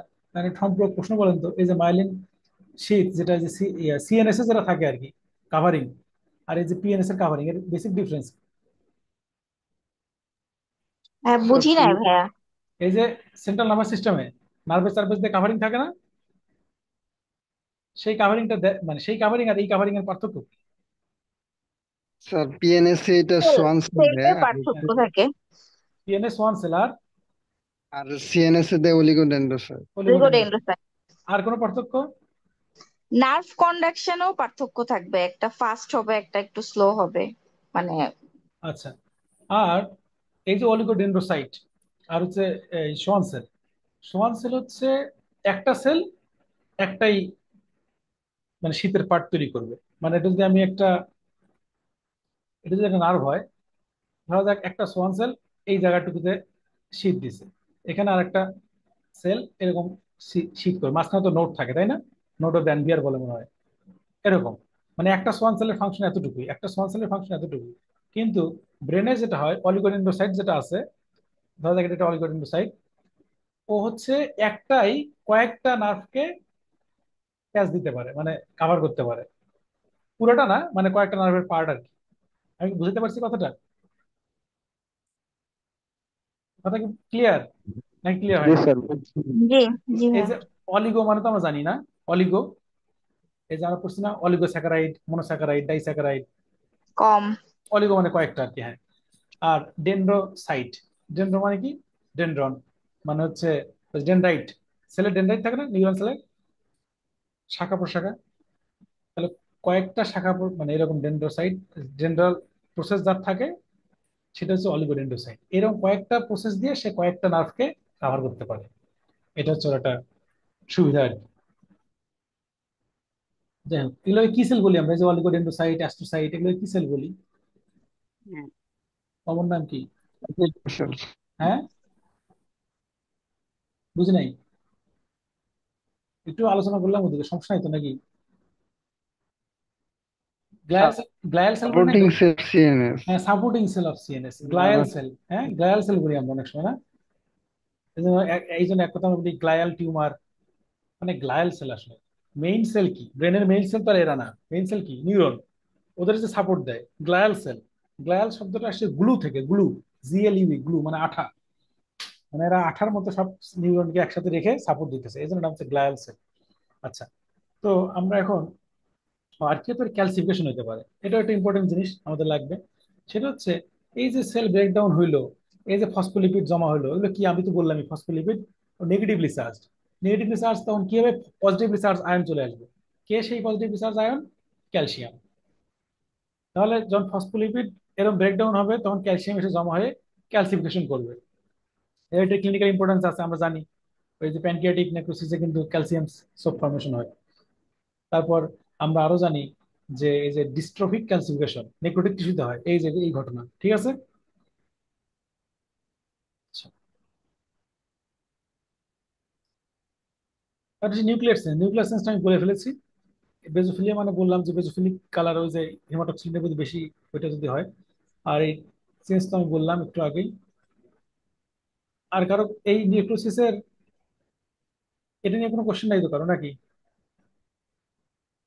তাহলে আমরা স্পেসিফিক টাইপস অফ নিউক্লিওসিসে ঢুকবো। স্পেসিফিক টাইপ নিউক্লিওসিস কোয়াগুলেটিভ নিউক্লিওসিস, লিপিফেক্টিভ নেক্রোসিস, এই দুটোই বেসিক টাইপ। এছাড়াও আছে হচ্ছে গ্যাংগ্রিনাস নেক্রোসিস আছে, এনজাইমেটিক নেক্রোসিস বা ফ্যাট নেক্রোসিস আছে, তারপর হচ্ছে ক্যাজিয়াস নেক্রোসিস আছে, ফিব্রিনয়েড নেক্রোসিস আছে। সেগুলো আমরা একটু দেখে তারপর একটু আবার রিক্যাপ করব। তো কোয়াগুলেটিভ নেক্রোসিস নাম কি? কোয়াগুলেশন। কোয়াগুলেশন কি জিনিস, কোথায় আমরা এই শব্দটা শুনেছি? আমরা কোথায় শুনেছি ছোটবেলায়, মানে ফার্স্ট ইয়ারে এখানে আসার আগে কোয়াগুলেশন আমরা প্রথম কোথায় coagulation of blood coagulation. Blood coagulation শুনেছি। তারপর ওই যে কোয়াগুলেশন অফ প্রোটিন না, হিট কোয়াগুলেশন অফ প্রোটিন।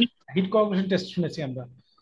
তাহলে আমরা বুঝতেছি কোয়াগুলেশন কেন এই নামটা হয়েছে, মানে প্রোটিন কোয়াগুলেশন হয় এই কারণে নামটা হয়েছে। প্রোটিন ডিনাসারেশন, কোয়াগুলেশন এইসব ঘটনা ঘটে এখানে।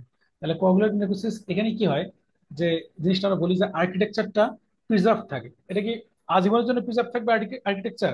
না, আজীবনের জন্য না। আচ্ছা, এই যে প্যাটার্ন গুলো পড়তেছে এগুলো আসলে টিস্যুর প্যাটার্ন। আমরা এতক্ষণ বললাম একটা ইন্ডিভিজুয়াল সেলে কি চেঞ্জ হয়, এখন আমরা পড়তেছি একটা টিস্যুতে কি চেঞ্জ হয়।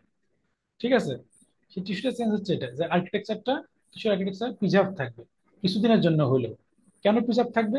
কারণ এখানে আমরা কি হয়, আমরা কি জানি যে ডিন্যাচারেশন হয় প্রোটিনের। তো প্রোটিন একটা সেলের, একটা সেলে কি কি ধরনের প্রোটিন থাকে? অনেক ধরনের তো প্রোটিন থাকে নাকি? তাহলে এটা একটা সেল, ওর সেল মেমব্রেনে প্রোটিন আছে না? সেল মেমব্রেনে প্রোটিন আছে। ওর সাইটোপ্লাজমে প্রোটিন আছে না? সাইটোপ্লাজমে প্রোটিন আছে। ওর যে এনজাইম গুলো আছে সেগুলো তো প্রোটিন। তাহলে যদি প্রোটিন ডিন্যাচারেশন হয়, তাহলে ওর এই সেল মেমব্রেনের প্রোটিন বলি, সাইটোপ্লাজমিক প্রোটিন বলি, ইভেন এনজাইমেটিক প্রোটিন বলি, সবই তো ডিনারেশন হবে। তাহলে এনজাইমটি ডাইজেশন যে করবে সেই enzyme itself is a protein. তখন এনজাইম যদি নিজেই মানে ডিনারেশন হয়ে যায় তো ও আর ডাইজেস্ট করবে কিভাবে? যেহেতু এনজাইম নিজেই ডাইজেস্ট হয়ে গেলে বা নিজেই ডিনেচার হয়ে গেলে সে আর ডাইজেস্ট করতে পারবে না। সেই জন্য এটার নাম হচ্ছে, মানে এটা হচ্ছে প্রিজার্ভ থাকে কিছুদিনের জন্য স্ট্রাকচার। কারণ হচ্ছে যে ড্যামেজ করবে সে নিজেই ড্যামেজড। আর কি ইওসিনোফিলিক, এটা আমরা বলেছি কেন হয়। কোয়াগুলেটিভ নেক্রোসিস এক্সাম্পল কি, আমরা সবাই এই কথাই বলি যে সব টিস্যুতেই মোটামুটি যদি ইসকেমিক নেক্রোসিস হয় সেটা হচ্ছে এই কোয়াগুলেটিভ নেক্রোসিসের উদাহরণ, এক্সেপ্ট ব্রেন। ব্রেনে কি হয় ইসকেমিয়ার কারণে? কি ধরনের নেক্রোসিস হয়? লিকুইফ্যাক্টিভ। লিকুইফেক্টিভ। কেন ব্রেনে লিকুইফেক্টিভ হয়? ব্রেনে তো মানে কন্টেন্টটা আলাদা আর কি, লিপিডের ইয়েটা বেশি থাকতেছে। আচ্ছা, লিপিড বেশি থাকে। আর এখন রবিন্স বলছে যে এটা আসলে এক্সাক্ট কারণ আমরা জানি না ব্রেনে কেন বিষয়, কিন্তু গোলজানের বই লিখছে যে হ্যাঁ ব্রেনে ওই ইলাস্টিক টিস্যু, তারপর যে যে ফাইব্রাস টিস্যু মানে সাপোর্টিং টিস্যু যেগুলো, মানে তাদের বক্তব্য হচ্ছে সবই আসলে লিকুইফেকশনই হবে আলটিমেটলি। এই যে কোয়াগুলেটিভ নেক্রোসিস আছে, ও তো একসময় সব ড্যামেজ হয়ে গলে গলে পুড়েই যাবে, গলে পচেই যাবে। মানে সেও আসলে লিকুইফেকশনের দিকেই টার্ন করবে যদি বেশি দিন থাকে। তো তাদের বক্তব্য হচ্ছে যে লিকুইফেক্টিভ নেক্রোসিস হয় ব্রেনে কারণ ওই যে আশেপাশের যে টিস্যুর চাপ, সেই চাপটা থাকে না। চাপটা না থাকার কারণে সে প্রথম থেকেই লিকুইফেক্টিভ নেক্রোসিস, মানে প্রথম থেকেই সেল মেমব্রেন ড্যামেজড, লাইসিস হয়ে গেছে। কিন্তু এই যে এইসব সলিড অর্গানে কোয়াগুলেটিভ নেক্রোসিস হইতেছে সারাউন্ডিং টিস্যুর, যেটা আপনি বললেন যে হ্যাঁ ওটা একটা সারাউন্ডিং টিস্যুর যে প্রেশার গুলো সেটার কারণে সেল আর্কিটেকচার, টিস্যু আর্কিটেকচার কিছুদিন ঠিক থাকতেছে। আর লিকুইফেক্টিভ নেক্রোসিসে ওই জিনিসটা হইতেছে না। এই কারণে সে, তবে এই জিনিসটা অনেক সময় স্যাররা মাইন্ড করেন যদি আমরা লিকুইফেক্টিভ নেক্রোসিসের উদাহরণ হিসেবে বলি যে ইসকেমিক নেক্রোসিস অফ ব্রেন। এটা মাইন্ড করেন এই কারণেই যে প্রথমে ইসকেমিক নেক্রোসিস অফ ব্রেন কেন বলতেছি, এটা তো কমন না। এর চেয়ে কমন হচ্ছে কি অ্যাবসেস, যে ব্যাকটেরিয়াল ফাঙ্গাল ইনফেকশনে যে হয় সেটা আমরা বলবো প্রথমে, তারপর বলবো যে হ্যাঁ ব্রেনেও হয়। সাপোরেটিভ ইনফেকশন গুলো। হ্যাঁ, সাপোর্টিভ ইনফেকশন গুলো। এখন এরপর আসি আমরা হচ্ছে গ্যাংগ্রিনাস টাইপ অফ নেক্রোসিস। তো গ্যাংগ্রিনাসও বলতেছি কোয়াগুলেটিভ, কিন্তু আলটিমেটলি এটাও লিকুইফেক্টিভ হয় যখন আবার পিউট্রিফেকশন হবে, সাথে ব্যাকটেরিয়াল ইনফেকশন হবে। গ্যাংগ্রিনাস তো আমরা জানি লোয়ার লিম্বে মেইনলি হয়, যখন ওই সাপ্লাই কমে যায়, ব্লাড সাপ্লাই লস হয়ে যায়, তখন আসলে গ্যাংগ্রিনাস হয়। এটা বলার মধ্যে তেমন কিছু নাই। কেজিয়াস নেক্রোসিসটা আমাদের একটু লাগবে। সেটা হচ্ছে কোন জায়গায় হয় এটা? মেইনলি টিউবারকুলাস ইনফেকশনে হয়। এবং এটা এই যে ক্যাজিয়াস, মানে সিজ লাইক একটা অ্যাপিয়ারেন্স দেয়। সিজ লাইকটা কি, আমরা মাইক্রোস্কোপিক না ম্যাক্রোস্কোপিক, এটা অনেক সময় স্যাররা ধরেন পরীক্ষাতে, ম্যাক্রোস্কোপিক নাকি মাইক্রোস্কোপিক, এটা মানে আমরা খালি চোখে দেখি না মাইক্রোস্কোপের নিচে দেখি? মাইক্রোস্কোপে দেখি। না, এটা হচ্ছে ম্যাক্রোস্কোপিক অ্যাপিয়ারেন্স। হ্যাঁ, এটা খালি চোখে দেখবো সিজ লাইক অ্যাপিয়ারেন্সটা, ঠিক আছে? এটা হচ্ছে ম্যাক্রোস্কোপিক অ্যাপিয়ারেন্স, খালি চোখে দেখবো সিজ লাইক ম্যাটেরিয়াল। যদি আমরা ওপেন করি বা কোথাও দেখার সুযোগ হয় তাহলে দেখবো। আর মাইক্রোস্কোপের নিচে যেটা দেখবো সেটা হচ্ছে এই যে অ্যামরফাস ইওসিনোফিলিক গ্রানুলার ডেব্রিস। এটা অনেক সময় পরীক্ষাতে ধরে যে মাইক্রোস্কোপের নিচে আমরা কিরকম দেখবো, শব্দটা হবে amorphous eosinophilic granular material. Amorphous মানে কি, মরফাস মানে কি? আমরা মরফোলজি, মরফো মানে জানি তো নাকি? স্ট্রাকচার, মরফোলজি বা শেপ। তো অ্যামরফাস মানে অ্যাবসেন্স, মানে কোনো নির্দিষ্ট শেপ নাই। নির্দিষ্ট শেপ না থাকলে সেটাকে আমরা বলি অ্যামরফাস। আর গ্র্যানুলার কেন? ওই যে আমরা বললাম যে প্রোটিনে কি হয়, নিউক্লিয়াসে পিকনোসিস, ক্যারিওহেক্সিস, ক্যারিওলাইসিস, মানে নিউক্লিয়াস গুলো গুড়া গুড়া গুড়া গুড়া হয়ে যায়। তো একটা জায়গায় নেক্রোসিস হয়েছে, সেখানে যদি নিউক্লিয়াসে গুড়া গুড়া পড়ে থাকে তাহলে একটু গ্র্যানুলার হবে না জিনিসটা? এই জন্য হচ্ছে গ্র্যানুলার। ইওসিনোফিলিক কেন বললাম? আমরা তো বললাম যে কেন ইওসিনোফিলিক কালার বেশি নাই, এই জন্য ওই টার্মটা এখানে অ্যাড করে নিবেন, অ্যামরফাস ইওসিনোফিলিক গ্র্যানুলার ডেভিস। আর এটার ক্যাজেস নেক্রোসিসের এই যে একটা অ্যাপিয়ারেন্স হয়, স্পেসিফিক অ্যাপিয়ারেন্স গ্রানুলোমা, যেটা আমরা ক্রনিক ইনফ্লামেশনে পড়বো আরো ডিটেলস। তবে এখানে একটা জিনিস বলে নেই যে গ্রানুলোমা যদি আমরা বলতে চাই তাহলে কোন জিনিসটা লাগবেই হিস্টোলজিক্যালি। যদি আমরা গ্রানুলোমা বলতে চাই কোনো একটা সেলকে, কোনো একটা জিনিসকে, তাহলে কোন জিনিসটা থাকাই লাগবে? সেটা ম্যাক্রোফেজ নাকি এপিথেলিয়াল সেল, কি কোন জিনিস থাকাই লাগবে গ্রানুলোমা হতে হলে? কোন জিনিস থাকতেই হবে? কেউ কি বলতে পারবে কোন জিনিস থাকতে হবে গ্রানুলোমায়? আচ্ছা, এপিথেলয়েড সেল। এপিথেলয়েড সেল এই জিনিসটা মাথায় রাখবেন, এপিথেলয়েড সেল গ্রানুলোমা। এপিথেলয়েড সেলের বানানটা সবাই একটু খেয়াল রাখবেন, একটু আপাতত পড়েন এখান থেকে, ওটা আমরা পরে আমরা ডিটেলসে যাব। এরপর আসে ফ্যাট নেক্রোসিস। ফ্যাট নেক্রোসিসে আমরা জানি যে ট্রমাটিক ফ্যাট নেক্রোসিস হতে পারে, আর প্যানক্রিয়াটিক যেটা এনজাইমেটিক ফ্যাট নেক্রোসিস হতে পারে। যেটা প্যানক্রিয়াসে হয়, প্যানক্রিয়াসে লাইপেজ, অ্যাক্টিভেটেড লাইপেজ, যেটা প্যানক্রিয়াটিক লাইপেজ নিজের যদি ফ্যাটকে বা আশেপাশে যে সারাউন্ডিং এ কি থাকে, মেজেন্ট্রি থাকে, ওমেন্টাম থাকে, সেসবের ফ্যাটকে যদি ডিস্ট্রাকশন করে, সেটা হচ্ছে ফ্যাট নেক্রোসিস হয়। এখন ওই যে বললাম যে ফ্যাট নেক্রোসিস যখন হবে তখন প্রচুর পরিমাণে ফসফোলিপিড, প্রচুর পরিমাণে ফ্যাটি অ্যাসিড নেগেটিভলি চার্জ, সেখানে প্রচুর পরিমাণে ক্যালসিয়ামকে অ্যাট্রাক্ট করবে, যেহেতু পজিটিভ চার্জ ক্যালসিয়াম। তাহলে ক্যালসিয়ামের জমা হবে, যেটাকে আমরা বলি ক্যালসিয়াম স্যাপোনিফিকেশন। তো এটা চকি হোয়াইট এরিয়া দেখা যাবে। এটাও কিন্তু গ্রস, এটাও কিন্তু ম্যাক্রোস্কোপিক টার্ম, মাইক্রোস্কোপিক না, এই চকি হোয়াইট। আর ট্রমাটিক ফ্যাটি নেক্রোসিস সাধারণত হয় কোথায়? ব্রেস্টে। এটা সাধারণত এর কারণে হয়, ওই যারা ল্যাকটেটিং মাদার আছে, বাচ্চা কাচ্চা যদি বাইট করে সেখান থেকে হতে পারে। আর বাইরের দেশে কিছু আছে যে, বিশেষ করে বাইরের দেশে যদি ফিমেলরা বেশি গাড়ি চালায়, ওই সিট বেল্ট থেকে, সিট বেল্টে ওখান থেকে আঘাত থেকে হতে পারে। ফিব্রিনাইড নেক্রোসিস এটা হচ্ছে ভাস্কুলার, মানে ওয়ালে, ভেসেলের ওয়ালে হয়।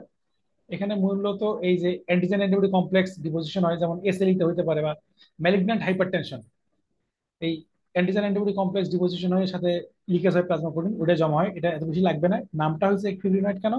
Fibrin like. ফিব্রিন লাইক বলতে এই যে আমাদের যে এক্সট্রাসেলুলার ম্যাট্রিক্স ফিব্রিন, ওটা এই যে এরকম এই পিঙ্ক কালার হয় আর কি, হ্যাঁ, মানে হিস্টোপ্যাথোলজিতে দেখতে। এটাও যেহেতু পিঙ্ক কালারের, এই জন্য নাম হচ্ছে ফিব্রিনয়েড। এখন আপাতত নেক্রোসিস এই পর্যন্তই। একটু অন্তত 1-2 মিনিট আমরা ব্রেক নিলে ভালো হয় কিনা, নাকি বলে যাবো অ্যাপটোসিস? অ্যাপটোসিস একটু অনেক কিছু স্যার আছে আসলে। হ্যাঁ, গ্রানুলোমার জন্য কোনটা একেবারে লাগবেই? বুঝি নাই। স্যার গ্রানুলোমা হওয়ার জন্য কোনটা হ্যাঁ, লাগবে, তখন যে এটা প্রশ্নটা বলি। এপিথেলয়েড হিস্টোসাইট, মানে যেটা আমরা বলি এপিথেলয়েড সেল বলি। আমরা তো জানি যে collection of activated macrophages surrounded by এই কি বলে, কলার অফ, এই কি বলে, লিম্ফোসাইট, ইয়া কলার, ইয়া ও sorry, caseous necrosis surrounded by collar of এই যে অ্যাক্টিভেট কি বলে ম্যাক্রোফেজ, তারপর হচ্ছে লিম্ফোসাইট, ফাইব্রোব্লাস্ট, এরকম অনেক কিছু থাকে না গ্র্যানুলোমাতে? মানে ডেফিনেশনে পড়ছি তো আমরা এরকম। কিন্তু স্যার থাকাই লাগবে হচ্ছে এপিথেলয়েড হিস্টোসাইট, যেটা মানে ওই যে ম্যাক্রোফেজ, যেটা হিস্টোসাইট বা এপিথেলয়েড ম্যাক্রোফেজ, ওইটা আর কি, যেটা ম্যাক্রোফেজ থেকে কনভার্ট হয়ে হিস্টোসাইট এপিথেলয়েড সেল হয়েছে। এপিথেলয়েড সেল থাকতেই হবে গ্র্যানুলোমা বলতে হলে। ক্যাজিয়াস নেক্রোসিসটা না থাকলেও চলবে, লিম্ফোসাইটের অ্যাগ্রিগেশন না থাকলেও চলবে, বাদ বাকিগুলো না থাকলেও চলবে, কিন্তু ও ল্যাংহ্যান জায়ান্ট সেল যারা আমরা বলি না মাঝে মাঝে, এই জায়ান্ট সেল না থাকলেও চলবে, থাকা লাগবে যে এপিথেলিয়াল হিস্টোসাইট থাকতেই হবে। মানে একটা যদি মোস্ট ইম্পর্টেন্ট যদি বলি তাহলে এটা হলো এটা। আর কারো কোনো প্রশ্ন?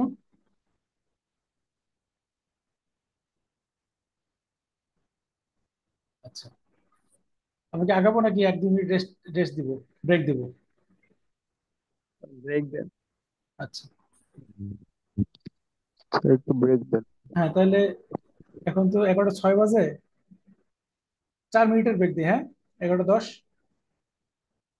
ঠিক 11:10 শুরু করবো। যদি যেহেতু যারা কষ্ট করে আছেন মাত্র সামান্য কজন আছেন, আমার মনে হয় কষ্ট করে একটু অ্যাপটোহিস্টটা শুনেন আর কি। মানে এখান থেকে আর ফিরে যায় না, অ্যাপটোহিস্ট একটু মানে একটু, যেহেতু মেকানিজম টেকানিজম জটিল আছে, এর সাথে অনেক ডিজিজ টিজিজ জড়িত, তো মনে হয় শুনলে ভালো হয়। ঠিক 11:10 শুরু করবো, হ্যাঁ?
আচ্ছা আসি, আসছে সবাই নাকি?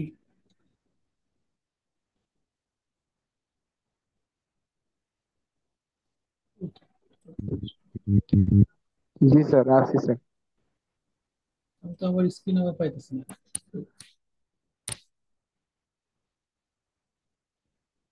তোমরা কি ওটা দেখতে পাচ্ছ আমার এই যে এটা পিডিএফটা? জি স্যার, দেখা যাচ্ছে, আপনাকে দেখা যাচ্ছে, পিডিএফও দেখা যাচ্ছে। আমি তো পিডিএফ দেখতেছি না। স্টপ করে দিলে আবার দিই।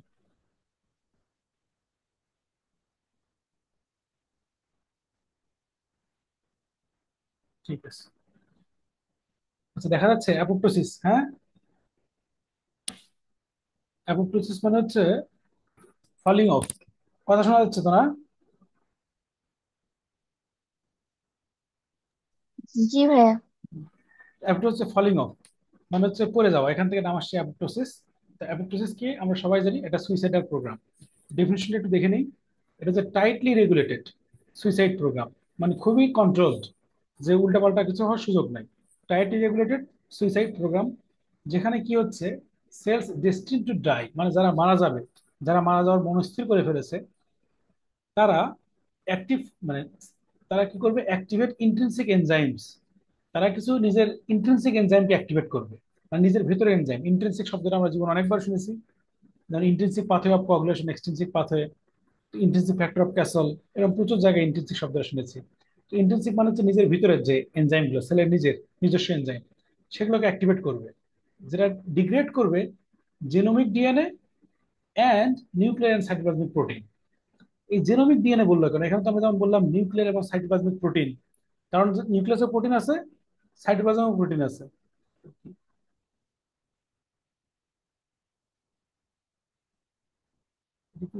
কি ব্যাপার? আচ্ছা, তো জেনোমিক ডিএনএ, জেনোমিক ডিএনএ না বলে নিউক্লিয়ার ডিএনএ বললেই তো পারতো। জেনোমিক ডিএনএ কেন বললো, কি মনে হয়? তো অ্যাপোপ্টোসিস হওয়ার কারণে সেলগুলো কিছু এনজাইম অ্যাক্টিভেট করবে, যেটা তাদের ডিএনএ এবং প্রোটিন সব ডিস্ট্রয় করবে, এই তো মূল কথা, ডিগ্রেড করবে। তো জেনোমিক ডিএনএ মানে কি? কার কোনো আইডিয়া আছে যে জেনোমিক ডিএনএ বলার দরকার কি? শুধু ডিএনএ বললে ক্ষতি কি ছিল? ডিএনএ এবং প্রোটিন ব্রেকডাউন করবে। কোনো আইডিয়া? চ্যাট বক্সে লিখলে হবে। তার কোনো আইডিয়া? বললেই সুবিধা আর কি, তাহলে তাড়াতাড়ি রেসপন্স করা যায়। যে আচ্ছা, ডিএনএ বললেই তো হয়তো। ডিএনএ বলে নাই, জেনোমিক ডিএনএ বলেছে, নিউক্লিয়ার ডিএনএও বলে নাই। আচ্ছা, নিউক্লিয়াস ছাড়া কি আর ডিএনএ থাকে কিনা সেলের ভিতরে কোথাও? ইয়েস, নো, চ্যাট বক্সে, চ্যাট বক্সে এগুলো তো হয়। আচ্ছা, নিউক্লিয়াস ছাড়া ডিএনএ থাকে না? মাইটোকন্ড্রিয়াতে ডিএনএ নাই? মাইটোকন্ড্রিয়াতে থাকে, মাইটোকন্ড্রিয়াতে থাকে। মাইটোকন্ড্রিয়াতে ডিএনএ থাকে, মাইটোকন্ড্রিয়াতে ডিএনএ থাকে। তাহলে নিউক্লিয়ার ডিএনএ আমরা ইনহেরিট করি, একটা সম্পূরক প্রশ্ন। নিউক্লিয়ার ডিএনএ ইনহেরিট করি কার কাছ থেকে? মানে আমার শরীরে যে আমার সেলে যে নিউক্লিয়াস আছে, সেটা কার কাছ থেকে পাইছি আমি? আম্মা। মায়ের কাছ, বাবার কাছ থেকে পাই নাই? না। কেন? ডিএনএ, বাবার কাছ থেকে ডিএনএ পাবো না? না, পাই নাই। ডিএনএ না, মাইটোকন্ড্রিয়া পাইছি মায়ের কাছ থেকে। হ্যাঁ, মাইটোকন্ড্রিয়া পাইছি মায়ের কাছ থেকে, কিন্তু নিউক্লিয়াসের ডিএনএ মানে ফাদার মাদার দুইজন থেকে বোথ আসবে। বোথ সাইড থেকে। কিন্তু মাইটোকন্ড্রিয়াল ডিএনএ শুধুমাত্র মায়ের কাছ আম্মা। থেকে আসবে। কেন মায়ের কাছ থেকে শুধুমাত্র?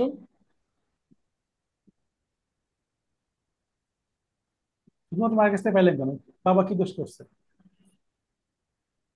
বাবা তো আসলে সাইটোপ্লাজম দেয়ই না। যখন জাইগোট তৈরি হয়, স্পার্ম এবং ওভাম মিলিত হয়, স্পার্ম কি সাইটোপ্লাজম দেয় নাকি? না। স্পার্ম শুধুমাত্র তার হেডটা দেয়। হেডে কি সাইটোপ্লাজম থাকে? থাকে না। তো স্পার্ম শুধুমাত্র নিউক্লিয়াস দেয়, কিন্তু ওভামের মধ্যে সাইটোপ্লাজম নিউক্লিয়াস সবই আছে। তার মানে সাইটোপ্লাজমের যে কন্টেন্ট গুলা, যে যে মাইটোকন্ড্রিয়া, সেগুলো আসলে আমরা পাই হচ্ছে শুধুমাত্র সল্লি মায়ের কাছ থেকে। এই জন্য মাইটোকন্ড্রিয়াল ডিএনএ তো মানে ডিফেক্ট হতে পারে নাকি, মাইটোকন্ড্রিয়াল ডিএনএ মিউটেশন হতে পারে, তার কিছু ডিজিজ হতে পারে। মাইটোকন্ড্রিয়াল ডিএনএ যে ডিজিজ গুলা, সেগুলোর যে প্যাটার্ন অফ ইনহেরিটেন্স, সেটা ক্লাসিক মেন্ডেলিয়ান প্যাটার্ন ফলো করে না। ক্লাসিক মেন্ডেলিয়ান প্যাটার্ন ফলো করে না কারা? এরকম কিছু ডিজিজ আছে, তার মধ্যে একটা হচ্ছে মাইটোকন্ড্রিয়াল ডিজিজ গুলো। এটা কি মনে থাকবে? মাইটোকন্ড্রিয়াল ডিজিজ, যেহেতু মাইটোকন্ড্রিয়া আসে মায়ের কাছ থেকে, তার মানে মেন ক্লাসিক মেন্ডেলিয়ান ইনহেরিটেন্স, যেটা আমরা যে যে ছকে কে কে করতাম, বাবার কাছ থেকে এটা আসলো, মায়ের কাছ থেকে এটা আসলো, ছেলে এটা হলো, মেয়ে এটা হলো, এই ক্লাসিক পাথে ফলো করে না। তো ক্লাসিক মেন্ডেলিয়ান ডিসঅর্ডারের বাইরে নন ক্লাসিক প্যাটার্ন হচ্ছে ওগুলো। এখন জেনোমিক ডিএনএ বললাম তো, তার মানে ডিএনএ নিউক্লিয়াসের বাইরেও থাকে। তবে জিনোমের ডিএনএ, জিনোমিক ডিএনএ কে ডিস্ট্রয় করবে। জিনোম মানে হচ্ছে একটা অর্গানিজমের কমপ্লিট জেনেটিক সেট আপ, এটা হচ্ছে জিনোম। তো যেহেতু মানুষ একটা বিশাল অর্গানিজম, তো এর একটা সেলকেই আমরা অনেক সময় সেলুলার লেভেলেই ধরি। মানে আমার যে মাইটোকন্ড্রিয়াল ডিএনএ, আমার যে নিউক্লিয়াসের ডিএনএ, সবকিছু মিলেই আমার হচ্ছে জিনোম। তার মানে এই ইন্ট্রিনসিক এনজাইম জেনোমিক ডিএনএ কে ডিস্ট্রয় করবে, মানে আমার মাইটোকন্ড্রিয়াল ডিএনএও ডিস্ট্রয় করবে, নিউক্লিয়াসের ডিএনএও ডিস্ট্রয় করবে, সাথে নিউক্লিয়াস এবং সাইটোপ্লাজমিক প্রোটিনকে ডিস্ট্রয় করবে। তো এইসবে এমফাসিস দিতেছি কেন? এসব এমফাসিস না দিলে কেউ কিছু বলবে না, কেউ এগুলো নিয়ে মাথা ঘামাবে না, কিন্তু জানার জন্য যে আসলে জিনিসটা কি, কেন লিখলো, একটু মানে চিন্তা ভাবনা করা আর কি। এখান থেকে কোরিলেট করে আমরা কি কি কতদূর যাইতে পারি সেটা। আচ্ছা, অ্যাপটোটিক বডিস নিয়ে আমরা কথাবার্তা বলছি। তারপর কি অল্টারেশন সেটাও বলেছি। যে ফিট বলছিলাম না একটা, আচ্ছা, সেটা আবার আমরা বলবো। তো অ্যাপটোসের কজ কি, মেকানিজমে পড়া যাচ্ছি। কজ হতে পারে physiologic cause, pathologic cause. Mainly কি? ফিজিওলজি আমি বলেছি, যে সুইসাইডটা মেইনলি ফিজিওলজি। বাইরে পরিবেশের চাপে সুইসাইড কমই হয়। মানে পরিবেশ চাপে বলতে মাথায় পিস্তল দেখা বললো তুই সুইসাইড করে, এরকম কম আর কি। এখন অ্যাপটোসিস হচ্ছে যেসব সেলের আর শরীরে দরকার নাই, যার ফাংশন শেষ হয়ে গেছে, যে আর ফাংশন হচ্ছে না, যে এখন বাঁচায় রাখলেই বিপদ, সেসব সেলে অ্যাপটোসিস হবে। এক্সাম্পল কি? ফিজিওলজিক্যাল অ্যাপটোসিসের এক্সাম্পল হচ্ছে the removal of supernumerary cells during development. ডেভেলপমেন্টের সময় সুপার নিউমারারি সেল এগুলোকে ডিস্ট্রয় করা। সুপার নিউমারারি কি জিনিসটা কি? সরকারি চাকরি কেউ করে না, তারা হয়তো ভালো বলতে পারবে। এই যে ডাক্তার শুনতেছেন তো নিশ্চয়ই, যে ডাক্তারদের মধ্যে সুপার নিউমারারি পদ তৈরি করা হচ্ছে অনেক।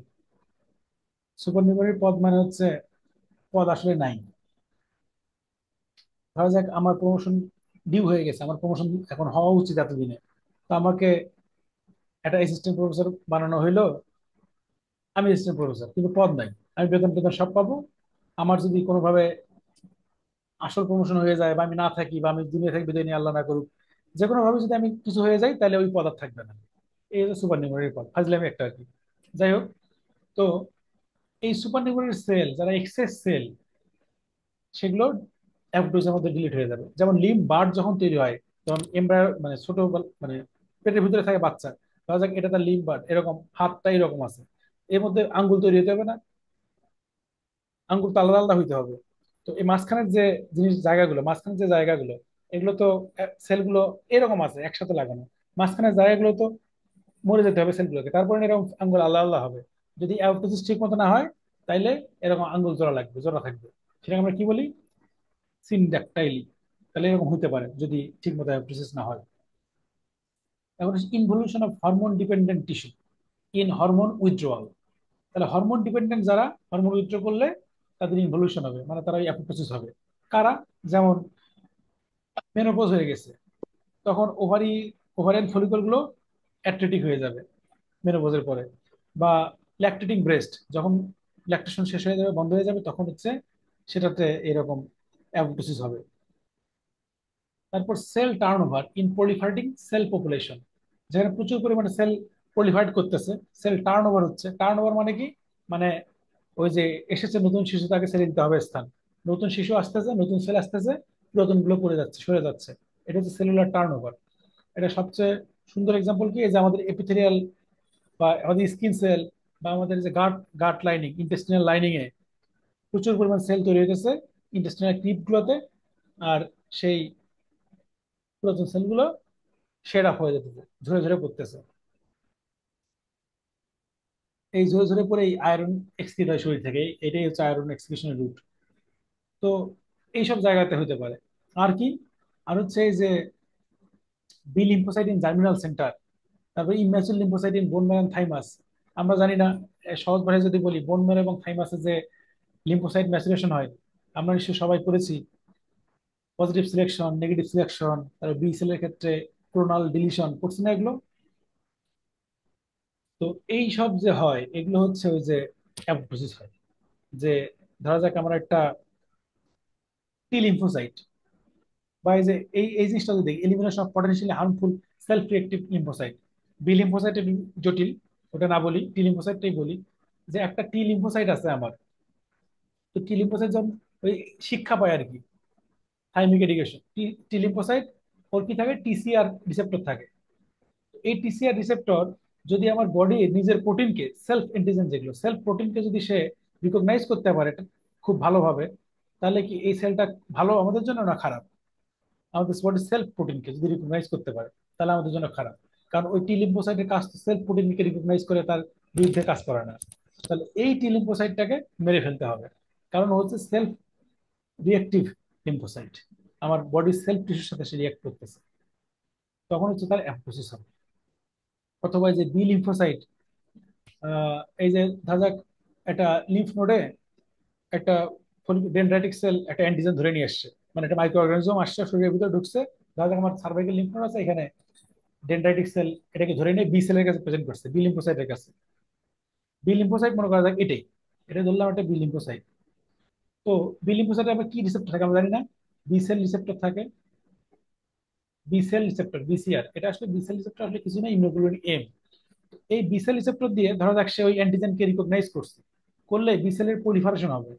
বি সেলের একটা ইন্টারেস্টিং ঘটনা ঘটে, পরে হয়তো কোনো এক সময় আমরা যদি ইমিউনোলজি পড়বো তখন বলবো, সোমাটিক হাইপার মিউটেশন। কারো যদি আগ্রহ থাকে বা কেউ যদি এই জিনিস নিয়ে একটু হলেও জানে, তাহলে আমি এটা বলবো, না হলে আগাবো না। কেউ কি জানেন সোমাটিক হাইপার মিউটেশন জিনিসটা কি, না স্যার। বা অ্যাফিনিটি ম্যাচুরেশন? আর ওই যে হাইপার ভেরিয়েবল রিজিয়নে হাইপার ভেরিয়েবলিজমে, হ্যাঁ। মিউটেশন ঘটে, যার কারণে একাধিক অ্যান্টিজেনকে সে ডিটেক্ট করতে পারে যে এটা। আচ্ছা, হ্যাঁ, এরকমই। তাহলে এটাকে একটু জাস্ট শর্ট বলে নেই, পরে ইমিউনোলজিতে আমরা ডিটেলস বলবো। এই যে বি সেলের যে অ্যান্টিজেন রিসেপ্টর যেটা, এইখানে যে যে জিনটা এই রিসেপ্টরটা তৈরি করে, আমরা জানি ইমিউনোগ্লোবিনের কি থাকে, ভেরিয়েবল রিজন থাকে। এই ভেরিয়েবল রিজনে কনস্ট মানে ভেরিয়েশন হয় জানি না, ভেরিয়েবল রিজন, এখন শর্টকাটে বলি। এই জিনের মধ্যে হাইপার মিউটেশন হয়, মানে হচ্ছে জিন আগু পিছু হয় আর কি। তো আগু পিছু ডিফারেন্ট কম্বিনেশনে এই বি সেলের এই রিজনটা ডিফারেন্ট কম্বিনেশন হয়, যেটা হচ্ছে এই অ্যান্টিজেনকে চিনতে পারে। ধরা যাক একটা অ্যান্টিজেন গোল, তো বি সেলের মাথাটা হয়তো এরকম গোল হওয়ার চেষ্টা করবে, যাতে অ্যান্টিজেনটাকে, রিসেপ্টরটা এরকম গোল হওয়ার চেষ্টা করবে যাতে অ্যান্টিজেনটাকে ঠিক মতো ধরতে পারে। বা ধরা যাক অ্যান্টিজেনটা এরকম চারকোনা, তাহলে বি সেলের এই মাথাটা এরকম চারকোনা হওয়ার চেষ্টা করবে। এটা হচ্ছে অ্যাফিনিটি ম্যাচুরেশন, মানে আরো কত শক্তিশালী ভাবে এটাকে ধরা যায়। এটা শুধু ফিজিক্যালি না, কেমিক্যালিও, মানে অ্যাফিনিটিটা আর বাড়ানোর জন্য। তো বি সেল এই সুযোগটা পায়, যে যে অ্যান্টিজেনটা আসছে বাইরে থেকে, সেটাকে রিকগনাইজ করার জন্য সে অ্যাফিনিটিটা বাড়ানোর জন্য ম্যাচিউর হওয়ার সুযোগ পায়। এটা হচ্ছে অ্যাফিনিটি ম্যাচুরেশন। কিন্তু যারা পায় না, যারা এই শক্তিশালীভাবে বাইন্ড করতে পারে না, কিংবা এই হাইপার মিউটেশন হয়ে ওর আসলে অ্যাফিনিটি নাই, অথবা হাইপার মিউটেশন হয়ে সে এখন সেলফ অ্যান্টিজেনের বিরুদ্ধে কাজ করা শুরু করছে, এই যে পচা সেলগুলা, এই সেলগুলোকে ডিস্ট্রয় করতে হবে। করার উপায় কি? এই যে অ্যাপোপ্টোসিস। তারপর আসি হচ্ছে, এই যেসব সেল তার পারপাস সাফ করে ফেলছে, সেগুলোকে মেরে ফেলতে হবে। একবার অ্যাকুইট ইনফ্লামেশন হয়েছে শরীরে, নিউট্রোফিল অ্যাক্টিভেটেড হয়েছে, সেই নিউট্রোফিলকে যদি আমরা আজীবন রেখে দিই, তাহলে তো মুশকিল। সে তো নানা রিয়েক্টিভ স্পিসিস ছাড়তে থাকবে, সেল ড্যামেজ করতে থাকবে। তার কারণে সেগুলোকে মেরে ফেলতে হবে, আজীবন রাখা যাবে না। প্যাথোলজিক কন্ডিশন হইতে পারে, সেটা কি? DNA damage. যদি কোনো একটা সেলের ডিএনএ ড্যামেজ হয়, তাহলে ডিএনএ ড্যামেজ হলে আমাদের গার্ডিয়ানকে ডিএনএ এই সব ড্যামেজ টেমেজ মিউটেশন এগুলো দেখবে। P53, P53 মনে রাখতেই হবে একটা অন্তত জিন। P53 কি করবে, দেখবে যে একটা সেলের ডিএনএ ড্যামেজ হয়েছে। তো P53 কাজ কি, ধরা যাক এটা ডিএনএ রেপ্লিকেশন করতে গিয়ে বা যে কোনো কারণে এই জায়গায় ডিএনএ ড্যামেজ হয়েছে, মানে মিউটেশন ঘটছে। তো P53 কি করবে, P53 করবে কি, যে দেখলো যে হ্যাঁ ঠিক আছে এখানে ড্যামেজ আছে, তাহলে ওই সেলটাকে থামায় দিল, সেল ডিভিশনটাকে, মানে সেল যে ডিভিশনে যাবে, সেল যে মাইটোসিস হবে, সেল যে সাইকেলে ঢুকবে, cell cycle G1 G2 M যেগুলো আমরা জানি, সাইকেলে আর ঢুকতে দিবে না, স্টপ করে দিবে। থাক, তোমার সাইকেলে ঢোকার দরকার নাই, তুমি আগে এখন এই জিনটা রিপেয়ার করে আসো, এই ডিএনএটা রিপেয়ার করে আসো। তাহলে P53 ফার্স্টে হচ্ছে সেলটাকে থামায় দিল, থামায় দিয়ে কি করবে, রিপেয়ার করো। যদি রিপেয়ার হয় ভালো, যদি রিপেয়ার না করে তাহলে কি, ঠিক আছে রিপেয়ার হচ্ছে না, তাহলে ওই সেলটাকে অ্যাপোপ্টোসিস করে দাও, অ্যাপোপ্টোটিক মেশিনারি অ্যাক্টিভেট করে দাও, তাহলে সে অ্যাপোপ্টোসিস হবে। P53 এই হচ্ছে কাজ। এরপর কি হতে, মিসফোল্ডেড প্রোটিন যদি জমা হয়, আমরা বললাম যে প্রোটিন ফোল্ডিং হবে, তার একটা নির্দিষ্ট সিস্টেম সাইজ আছে, শেপ আছে, সেসব নামে মিসফোল্ডেড প্রোটিন। এই মিসফোল্ডেড প্রোটিন যখন বেশি জমা হবে এন্ডোপ্লাজমিক রেটিকুলামে, তখন সে স্ট্রেস ফিল করবে। এই স্ট্রেস ফিল হলেও তখন ওই সেল অ্যাপোপ্টোটিক মেকানিজম চালু করবে, যে থাক আর বেঁচে রাখা লাভ নেই। তারপর কিছু viral infection, virus infected cell এই অ্যাপোপ্টোসিস হইতে পারে। কিরকম, ধরো দেখেন একটা ভাইরাস ইনফেক্টেড সেল, এই সেলের ভিতরে ভাইরাস ঢুকছে। তো ভাইরাস কি করে, তার নিজের কিছু প্রোটিন তৈরি করে সেলুলার মেশিনারি ব্যবহার করে, মানে ইসরায়েলের মতো আর কি, ফিলিস্তিনে ঢুকে ফিলিস্তিনের উপর মাতবরি করতেছে, আর সেলের ভিতরে ঢুকে এই সেলুলার মেশিনারি ইউজ করে সে নিজের প্রোটিন তৈরি করতেছে। এই ভাইরাল প্রোটিনটা তখন টি সেল কি করবে, তার রিসেপ্টর দিয়ে বাইরে ইয়ে করবে, প্রেজেন্ট করবে। ভাইরাস ইনফেক্টেড সেল ধরলাম এটা MHC1, আমরা জানি MHC1 দিয়ে প্রেজেন্ট করলো। MHC1 দিয়ে প্রেজেন্ট করলে কোন সেল তাকে চিনবে, কোন কোন লিম্ফোসাইট, টি লিম্ফোসাইট। টি লিম্ফোসাইটের যে TCR, মানে কোন টি লিম্ফোসাইট, CD8 পজিটিভ। MHC1 দিয়ে প্রেজেন্ট করলে তাকে চিনবে CD8 পজিটিভ টি লিম্ফোসাইট। CD8 পজিটিভ টি লিম্ফোসাইট এটাকে চিনলো, চেনার পর যাক আরো অনেক ঘটনা আছে, ডিটেলস না যাই, সে টি লিম্ফোসাইট কি রিলিজ করবে, পারফোরিন এবং গ্র্যানজাইম। পারফোরিন নাম আমরা জানতেছি, পারফোরিন পারফোরেট করবে। তো এই পারফোরিন এসে এই সেলের ভাইরাস ইনফেক্টেড সেলের ওয়ালটাকে পারফোরেট করবে, আর এদিক দিয়ে গ্র্যানজাইম ঢুকবে, এই এনজাইমটা ঢুকবে, গ্র্যানজাইম ঢুকে ক্যাসপেসকে অ্যাক্টিভেট করবে, করে অ্যাপোপ্টোসিস চালু করে দিবে। তাহলে এই হচ্ছে ভাইরাস ইনফেক্টেড সেল বা টিউমার সেল বা গ্রাফট ভার্সাস হোস্ট ডিজিজ, এই এই সেম মেকানিজমের ঘটনাগুলো ঘটে সবগুলোতেই। কিভাবে মারা যায়, ইভেন ওই যে হেপাটাইটিস বিতে অনেক সময় মেডিসিনেও এই প্রশ্নটা করে অনেক সময়, যে হেপাটাইটিস ইনফেকশনে ভাইরাস কি, হেপাটাইটিসের যে সেল ডেস্ট্রয় হয় লিভার সেল, ভাইরাস করে, না ভাইরাস করে না, করে কে, এইচটি লিম্ফোসাইট। কিভাবে করে দেখাইলাম।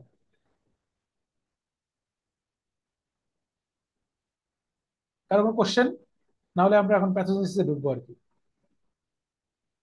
মানে কিভাবে কি হয়। এই যে বললাম টিউমার সেল, এই যে ট্রান্সপ্লান্ট, সবখানে ওই এই মেকানিজম ঘটে পারফরমেন্স এনজাইম দিয়ে। কোশ্চেন আছে কোনো, না হলে পরের টুকুতে যাই। আচ্ছা, অ্যাপোপ্টোসিস মরফোলজিক্যাল চেঞ্জ কি, সেল শ্রিঙ্কেজ হয়। নেক্রোসিস হলো সোয়েল আপ, এখানে হবে শ্রিঙ্কেজ। শ্রিঙ্ক হইলে ছোট্ট জায়গার মধ্যে বেশি স্টেইন ধরবে, তাহলে বেশি ইওসিনোফিলিক হবে। নেক্রোসিসে ইওসিনোফিলিক কেন হয়েছিল সেটা বলছি, আর অ্যাপোপ্টোসিসে কেন হলো, কম জায়গার মধ্যে বেশি স্টেইন। ক্রোমাটিন কনডেনসেশন হয়। আর একটা কি বলেছিলাম, ফ্র্যাগমেন্টস হয়। ওই যে বলেছিলাম যে নিউক্লিওজম সাইজ ফ্র্যাগমেন্টস, সেটা একটু পরে বলবো যে এটা জিনিসটা কি। আচ্ছা, এগুলো আর ডিটেলসে না যাই, এগুলো সবই মোটামুটি সহজ কথাবার্তায় বোঝার মতো। তাহলে আমরা এখন মেকানিজমে যাই। তো অ্যাপোপ্টোসিসের দুইটা পাথওয়ে আছে আমরা জানি, যেটা intrinsic pathway apoptosis, extrinsic pathway. Intrinsic মানে সেলের ভিতরের ঘটনা, এক্সট্রিনসিক মানে বাইরের ঘটনা। মানে মাইটোকন্ড্রিয়া অ্যাক্টিভেট হয়ে যে ঘটনাগুলো ঘটবে এটা হচ্ছে ইন্ট্রিনসিক পাথওয়ে, আর বাইরের থেকে স্টিমুলাস টিস্টিমুলাস আইসা সিগন্যাল দিয়ে ডেথ রিসেপ্টর রিসেপ্টর দিয়ে যে ঘটনাগুলো ঘটবে সেটা হচ্ছে এক্সট্রিনসিক পাথওয়ে। এখন অ্যাপোপ্টোসিস হয়, যে মেইন এনজাইমটা দায়ী সেটা নাম হচ্ছে ক্যাসপেজ। কি নাম, ক্যাসপেজ। এই যে এটা ক্যাসপেজ। ক্যাসপেজের নামকরণ কিভাবে হয়েছে, আমরা জানি সি আসছে সিস্টিন থেকে, সিস্টিন থেকে। এবং ধরা যাক এটা একটা অ্যামাইনো অ্যাসিড বা পলিপেপটাইড চেইন, এটা একটা পলিপেপটাইড চেইন। এই পলিপেপটাইড চেইনে অ্যাসপার্টেট আছে, এরকম এই জায়গায় অ্যাসপার্টেট, এটা তো পলিপেপটাইড চেইন মানে কি অনেকগুলো অ্যামাইনো অ্যাসিডের সিকোয়েন্স। তো অনেক ধরনের লাইসিন, লিউসিন, এইরকম অনেক অ্যামাইনো অ্যাসিড আছে সিকোয়েন্স করে। কিন্তু মাঝে মধ্যে এরকম অ্যাসপার্টেট আছে, অ্যাসপার্টিক অ্যাসিড, এই জায়গায় একটা অ্যাসপার্টিক অ্যাসিড, এই জায়গায় একটা অ্যাসপার্টিক অ্যাসিড, এই জায়গায় একটা অ্যাসপার্টিক অ্যাসিড। এখন এই পেপটাইড চেইনকে ব্রেক ডাউন করবে একটা একটা এনজাইম, তার নাম ক্যাসপেজ। সেই ক্যাসপেজ এনজাইমটা করে কি, ধরা যাক এটা ক্যাসপেজ এনজাইম, ধরলাম এটাই। ক্যাসপেজ এনজাইম যেদিক দিয়ে ব্রেকডাউন করবে, ধরা যাক এই এনটা দিয়ে সে ব্রেকডাউন করে, এইখানে থাকে সিস্টিন, এখানে থাকে সিস্টিন। এই যে ব্রেকডাউন করবে, ব্রেকডাউনটা করবে কোথায়, যে অ্যাসপার্টিক অ্যাসিড যেখানে লাগানো আছে ওর পরে, ওর পরে এখানে ব্রেকডাউন করে, এখানে কাটে, এখানে কাটে।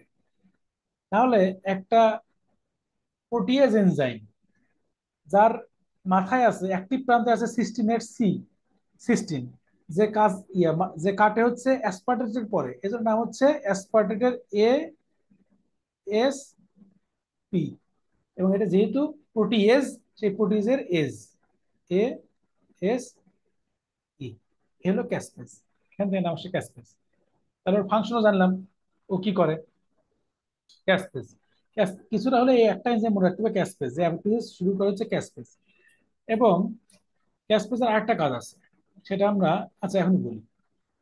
ক্যাসপেজ করে কি, ক্যাসপেজ অ্যাক্টিভেটেড ডিএনএস কে অ্যাক্টিভেট করে, নাম ক্যাসপেজ, তাহলে ও একটা ডিএনএস কে অ্যাক্টিভেট করে, তাহলে সেটার নাম C A D, caspase activated DNase. Caspase নিজেও ব্রেকডাউন করে, আবার সে ডিএনএস কে অ্যাক্টিভ করে। ক্যাসপেজ অ্যাক্টিভেটেড ডিএনএস, ডিএনএস শুনে আমরা নাম কি বুঝতেছি, সে ডিএনএ কে ব্রেকডাউন করবে, ডিএনএ কে ব্রেকডাউন করবে, যে প্রোটিয়াসটা ডিএনএস। ডিএনএস এর টাইপ কি আছে, মানে যেমন এক্সোনিউক্লিয়াস, এন্ডোনিউক্লিয়াস, এটা মাথায় ধরলাম, এটা একটা ডিএনএ মলিকুল। এক্সোনিউক্লিয়াস আর এন্ডোনিউক্লিয়াসের পার্থক্য কি, এক্সোনিউক্লিয়াস, এক্সো মানে তো বাইরে বোঝা যাচ্ছে, এই ডিএনএ যে কোনো এন্ড থেকে ডিএনএ কে কাটার ক্ষমতা রাখে এক্সোনিউক্লিয়াস। এন্ডোনিউক্লিয়াস ডিএনএ যে কোনো জায়গায় মাঝখান থেকে ডিএনএ কাটতে পারে, ধরা যাক এখানে ডিএনএ কেটে ফেলবে, এটা হচ্ছে এন্ডোনিউক্লিয়াস। কিন্তু এক্সো কাটতে হবে যে কোনো এক প্রান্ত থেকে। এলে এক্সোনিউক্লিয়াস আর এন্ডোনিউক্লিয়াসের পার্থক্য। তো এই সিএডি যেটা ক্যাসপেজ অ্যাক্টিভেটেড ডিএনএস, এটা একটা এন্ডোনিউক্লিয়াস। তার মানে সে এরকম মাঝখানে মাঝখানে ডিএনএর ভিতরে ভিতরে গিয়ে কাটতে পারবে। এখন আসি সেই আমাদের প্রাচীন আলাপে, যে নিউক্লিওজোম সাইজ ফ্র্যাগমেন্টস কি। আমরা কি জানি যে ডিএনএ এরকম প্যাচ প্যাচ দিয়ে দিয়ে থাকে, কার পাশে প্যাচ দিয়ে দিয়ে থাকে, হিস্টোন অক্টামার বা হিস্টোন প্রোটিন। এখানে কি আছে, একই কালার হয়ে গেল, এখানে আছে হিস্টোন, 8টা হিস্টোন, এখানে আছে হিস্টোন। তাহলে হিস্টোনের পাশ পাশ দিয়ে আছে, এই প্যাচ প্যাচ দিয়ে আছে প্রায় 2 প্যাচ, মানে 1.8 প্যাচ। আর এই যে এইটুকুর মধ্যে থাকে 147টা বেস পেয়ার, নাইট্রোজেনের বেস পেয়ার। আর ডিএনএর এই পোর্শনটুকুর মধ্যে, এই প্যাচের মধ্যে। তাহলে এই যে নিউক্লিওজোম, এই নিউক্লিওজোম মাঝখানে যে এই যে ডিএনএটা, এটা বলে লিঙ্কার ডিএনএ, লিঙ্ক করছে যে, এর নাম হচ্ছে লিঙ্কার ডিএনএ। তো ওই যে ক্যাসপেস অ্যাক্টিভেটেড ডিএনএ যেহেতু এন্ডোনিউক্লিয়াস মাঝখান থেকে কাটতে পারে, ও করে কি, এই লিঙ্কার ডিএনএ গুলোকে কেটে ফেলতে পারে, সেই ক্ষমতা আছে, এই লিঙ্কার ডিএনএ গুলোকে কেটে ফেলতে পারে। তাহলে এই যে ফ্র্যাগমেন্ট হলো, এটার নাম হচ্ছে নিউক্লিওজোম, না এটা মাঝখানে, তাহলে নিউক্লিওজোম সাইজ ফ্র্যাগমেন্টস। এই যে নিউক্লিওজোম সাইজ ফ্র্যাগমেন্টস, এই যে নিউক্লিওজোম সাইজ ফ্র্যাগমেন্টস, তাহলে ক্যাসপেস অ্যাক্টিভেটেড ডিএনএ আছে। এখন এই ফাঁকে আরেকটা জিনিস বলেই ফেলছি, আরেকটা জিনিস বলে ফেলি, আইসিএডি, এটার নাম হচ্ছে ইনহিবিটর অফ ক্যাসপেস অ্যাক্টিভেটেড ডিএনএস। মানে নর্মালি সেলে এই জিনিসটা থাকে আইসিএডি, ক্যাসপেস অ্যাক্টিভেটেড ডিএনএস কে যে ইনহিবিট করে রাখে, সে হচ্ছে আইসিএডি। কেউ যদি এসে এইটাকে ব্রেক করে দেয়, ইনহিবিটরটাকে ব্রেক করে দেয়, তাহলে সিএডি কাজ করা শুরু করবে, মানে এই যে সব তখন শুরু হবে, নিউক্লিয়াস ব্রেকডাউন হওয়া শুরু করবে, আর ক্যাসপেসও ওই ডিএনএ ব্রেকডাউন করা শুরু করবে। তাহলে এখন আমরা আসি শর্টকাটে, যদি আমরা এটা একটু দেখি, যে কি হয়েছে তাইলে, মানে মেকানিজমটা একটু দেখি যে ইন্ট্রিনসিক আর এক্সট্রিনসিক মেকানিজম কি।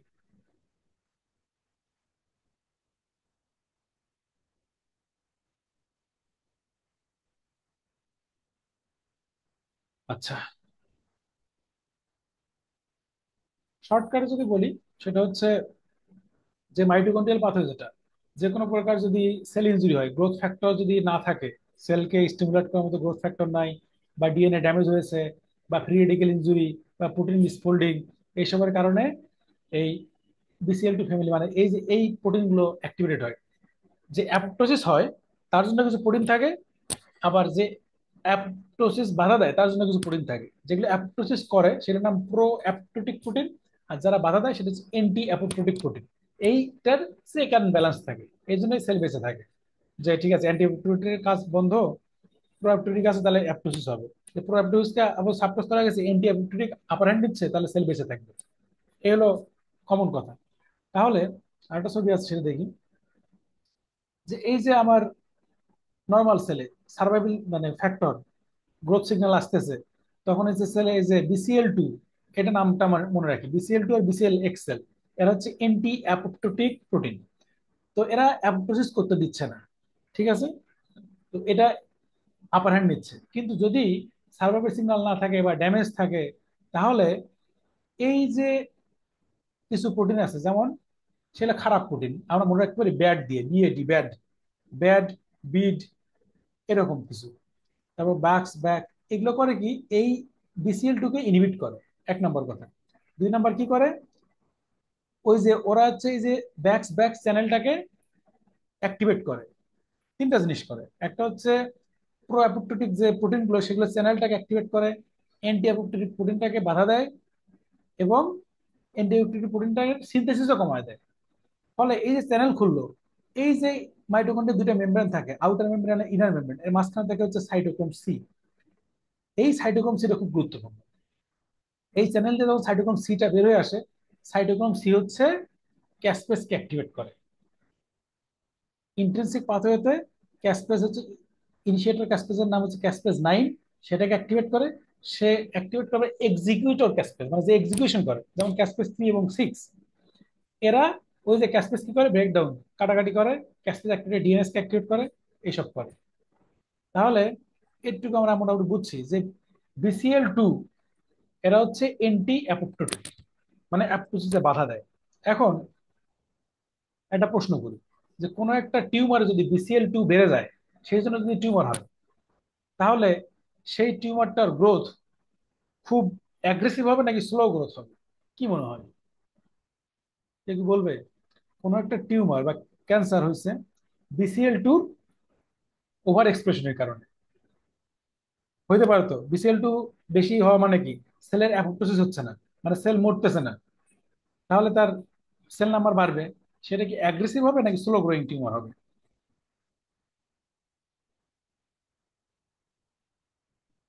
এটা হচ্ছে স্লো গ্রোয়িং টিউমার হবে। যদি কোনো একটা টিউমারে গ্রোথ প্রমোটিং জিন মিউটেশন হইতো, গ্রোথ প্রমোটিং জিন মিউটেশন হয়েছে, প্রচুর গ্রোথ হইতেছে, সেল প্রলিফারেশন হইতেছে, তাহলে সেটা অ্যাগ্রেসিভ হবে। আর যদি অ্যাপোপ্টোসিসের জিনটার মিউটেশনের কারণে যদি হয়, এই যেমন ধরেন follicular lymphoma, common example, BCL two বেশি বেশি এক্সপ্রেস হয়। তো মানে এই ব্যাপারটা কিরকম, যেটা দেশের জনসংখ্যা বেড়ে গেছে, কেন বেড়ে গেছে? হয় জন্ম হার বাড়ছে, অথবা মৃত্যু হার কমছে। জন্ম হার যদি বাড়ে তাহলে জনসংখ্যা তাড়াতাড়ি বাড়বে, মৃত্যু হার কমছে মানে মানুষ মরতেছে কম, তাইলেও তো বাড়বে, কিন্তু সেটা কি খুব বেশি বাড়বে? সেটা খুব বেশি বাড়বে না। এরকম অ্যাপোপ্টোসিস কমছে, বিসিএল টু, এটা কি ফলিকুলার লিম্ফোমা, মনে রাখবো, ফলিকুলার লিম্ফোমা ট্রান্সলোকেশন হয়ে বিসিএল টু বেড়ে যায়। এটা তাহলে আমরা মনে রাখতে পারি যে বিসিএল টু অ্যান্টি প্রোটিন, এটা বাড়লেও হইতে পারে। বিসিএল নামটাই আসছে হচ্ছে B cell lymphoma, B cell lymphoma থেকে নাম আসছে বিসিএল। তাহলে বিসেল লিম্ফোমা কোনটা? ফলিকুলার লিম্ফোমা, মনে রাখবো। তাহলে কি কি প্রোটিন আছে anti apoptotic? BCL two, BCL XL, MCL. MCL আসছে নামটা আসলে মেন্টাল সেল লিম্ফোমা থেকে, মেন্টাল সেল লিম্ফোমা তো এমসিএল বাড়ে, একটা মিউটেশন হয়, ট্রান্সলোকেশন হয়। যাক, এখন ডেথ রিসেপ্টরটা দেখে ফেলে আমরা আলোচনা থামাবো, কারণ হচ্ছে অনেক হয়ে গেছে, জনগণ নাই বললেই চলে। তো এরকম কিছু ডেথ রিসেপ্টর আছে, যেমন ফার্স্ট রিসেপ্টর, যে সেল মারা যাবে এটা হলো তার রিসেপ্টর ফার্স্ট, অথবা এলো TNF family receptor, tumour necrosis factor, বা টিএনএফ রিসেপ্টর থাকতে পারে। টিএনএফ রিসেপ্টর বা ট্রেইল বলে, এইসব রিসেপ্টর সাথে যখন লাইগেন্ড লাগবে তখন একটা রিসেপ্টরের সাথে কিন্তু লাগবে, লাগার পরে আরো কিছু রিসেপ্টর এখানে আসবে, যেটাকে বলা হয় অলিগোমারাইজেশন। ওই যে বলছিলাম অলিগো মানে কম, বেশ কয়েকটা, কয়েকটা রিসেপ্টর একসাথে হবে, হইলে সে আবার সেলের ভিতরে আরেকটা রিসেপ্টরের সাথে অ্যাড হবে, যেটা না যেটাকে মানে বলি অ্যাডাপ্টর, অ্যাডাপ্টর প্রোটিন। এই যে এটা এফএডিডি, ফার্স্ট অ্যাসোসিয়েটেড ডেড ডিমোন।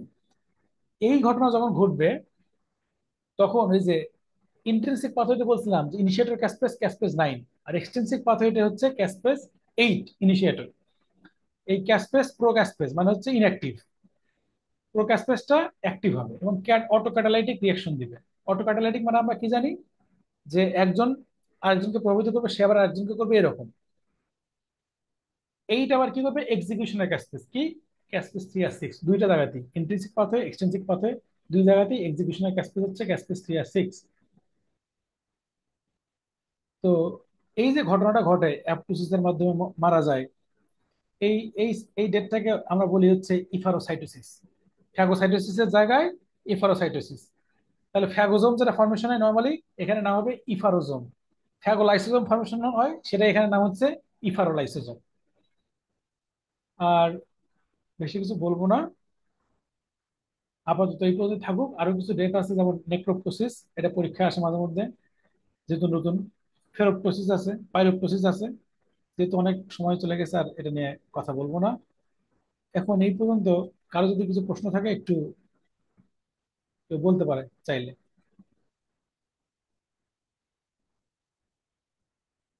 আর কোনো কোশ্চেন?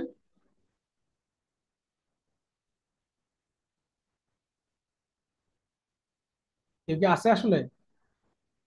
একটু হ্যাঁ হোক শেষ করে দেই। জি স্যার, আছি স্যার। কোনো কোশ্চেন আছে বা কিছু জানার আছে?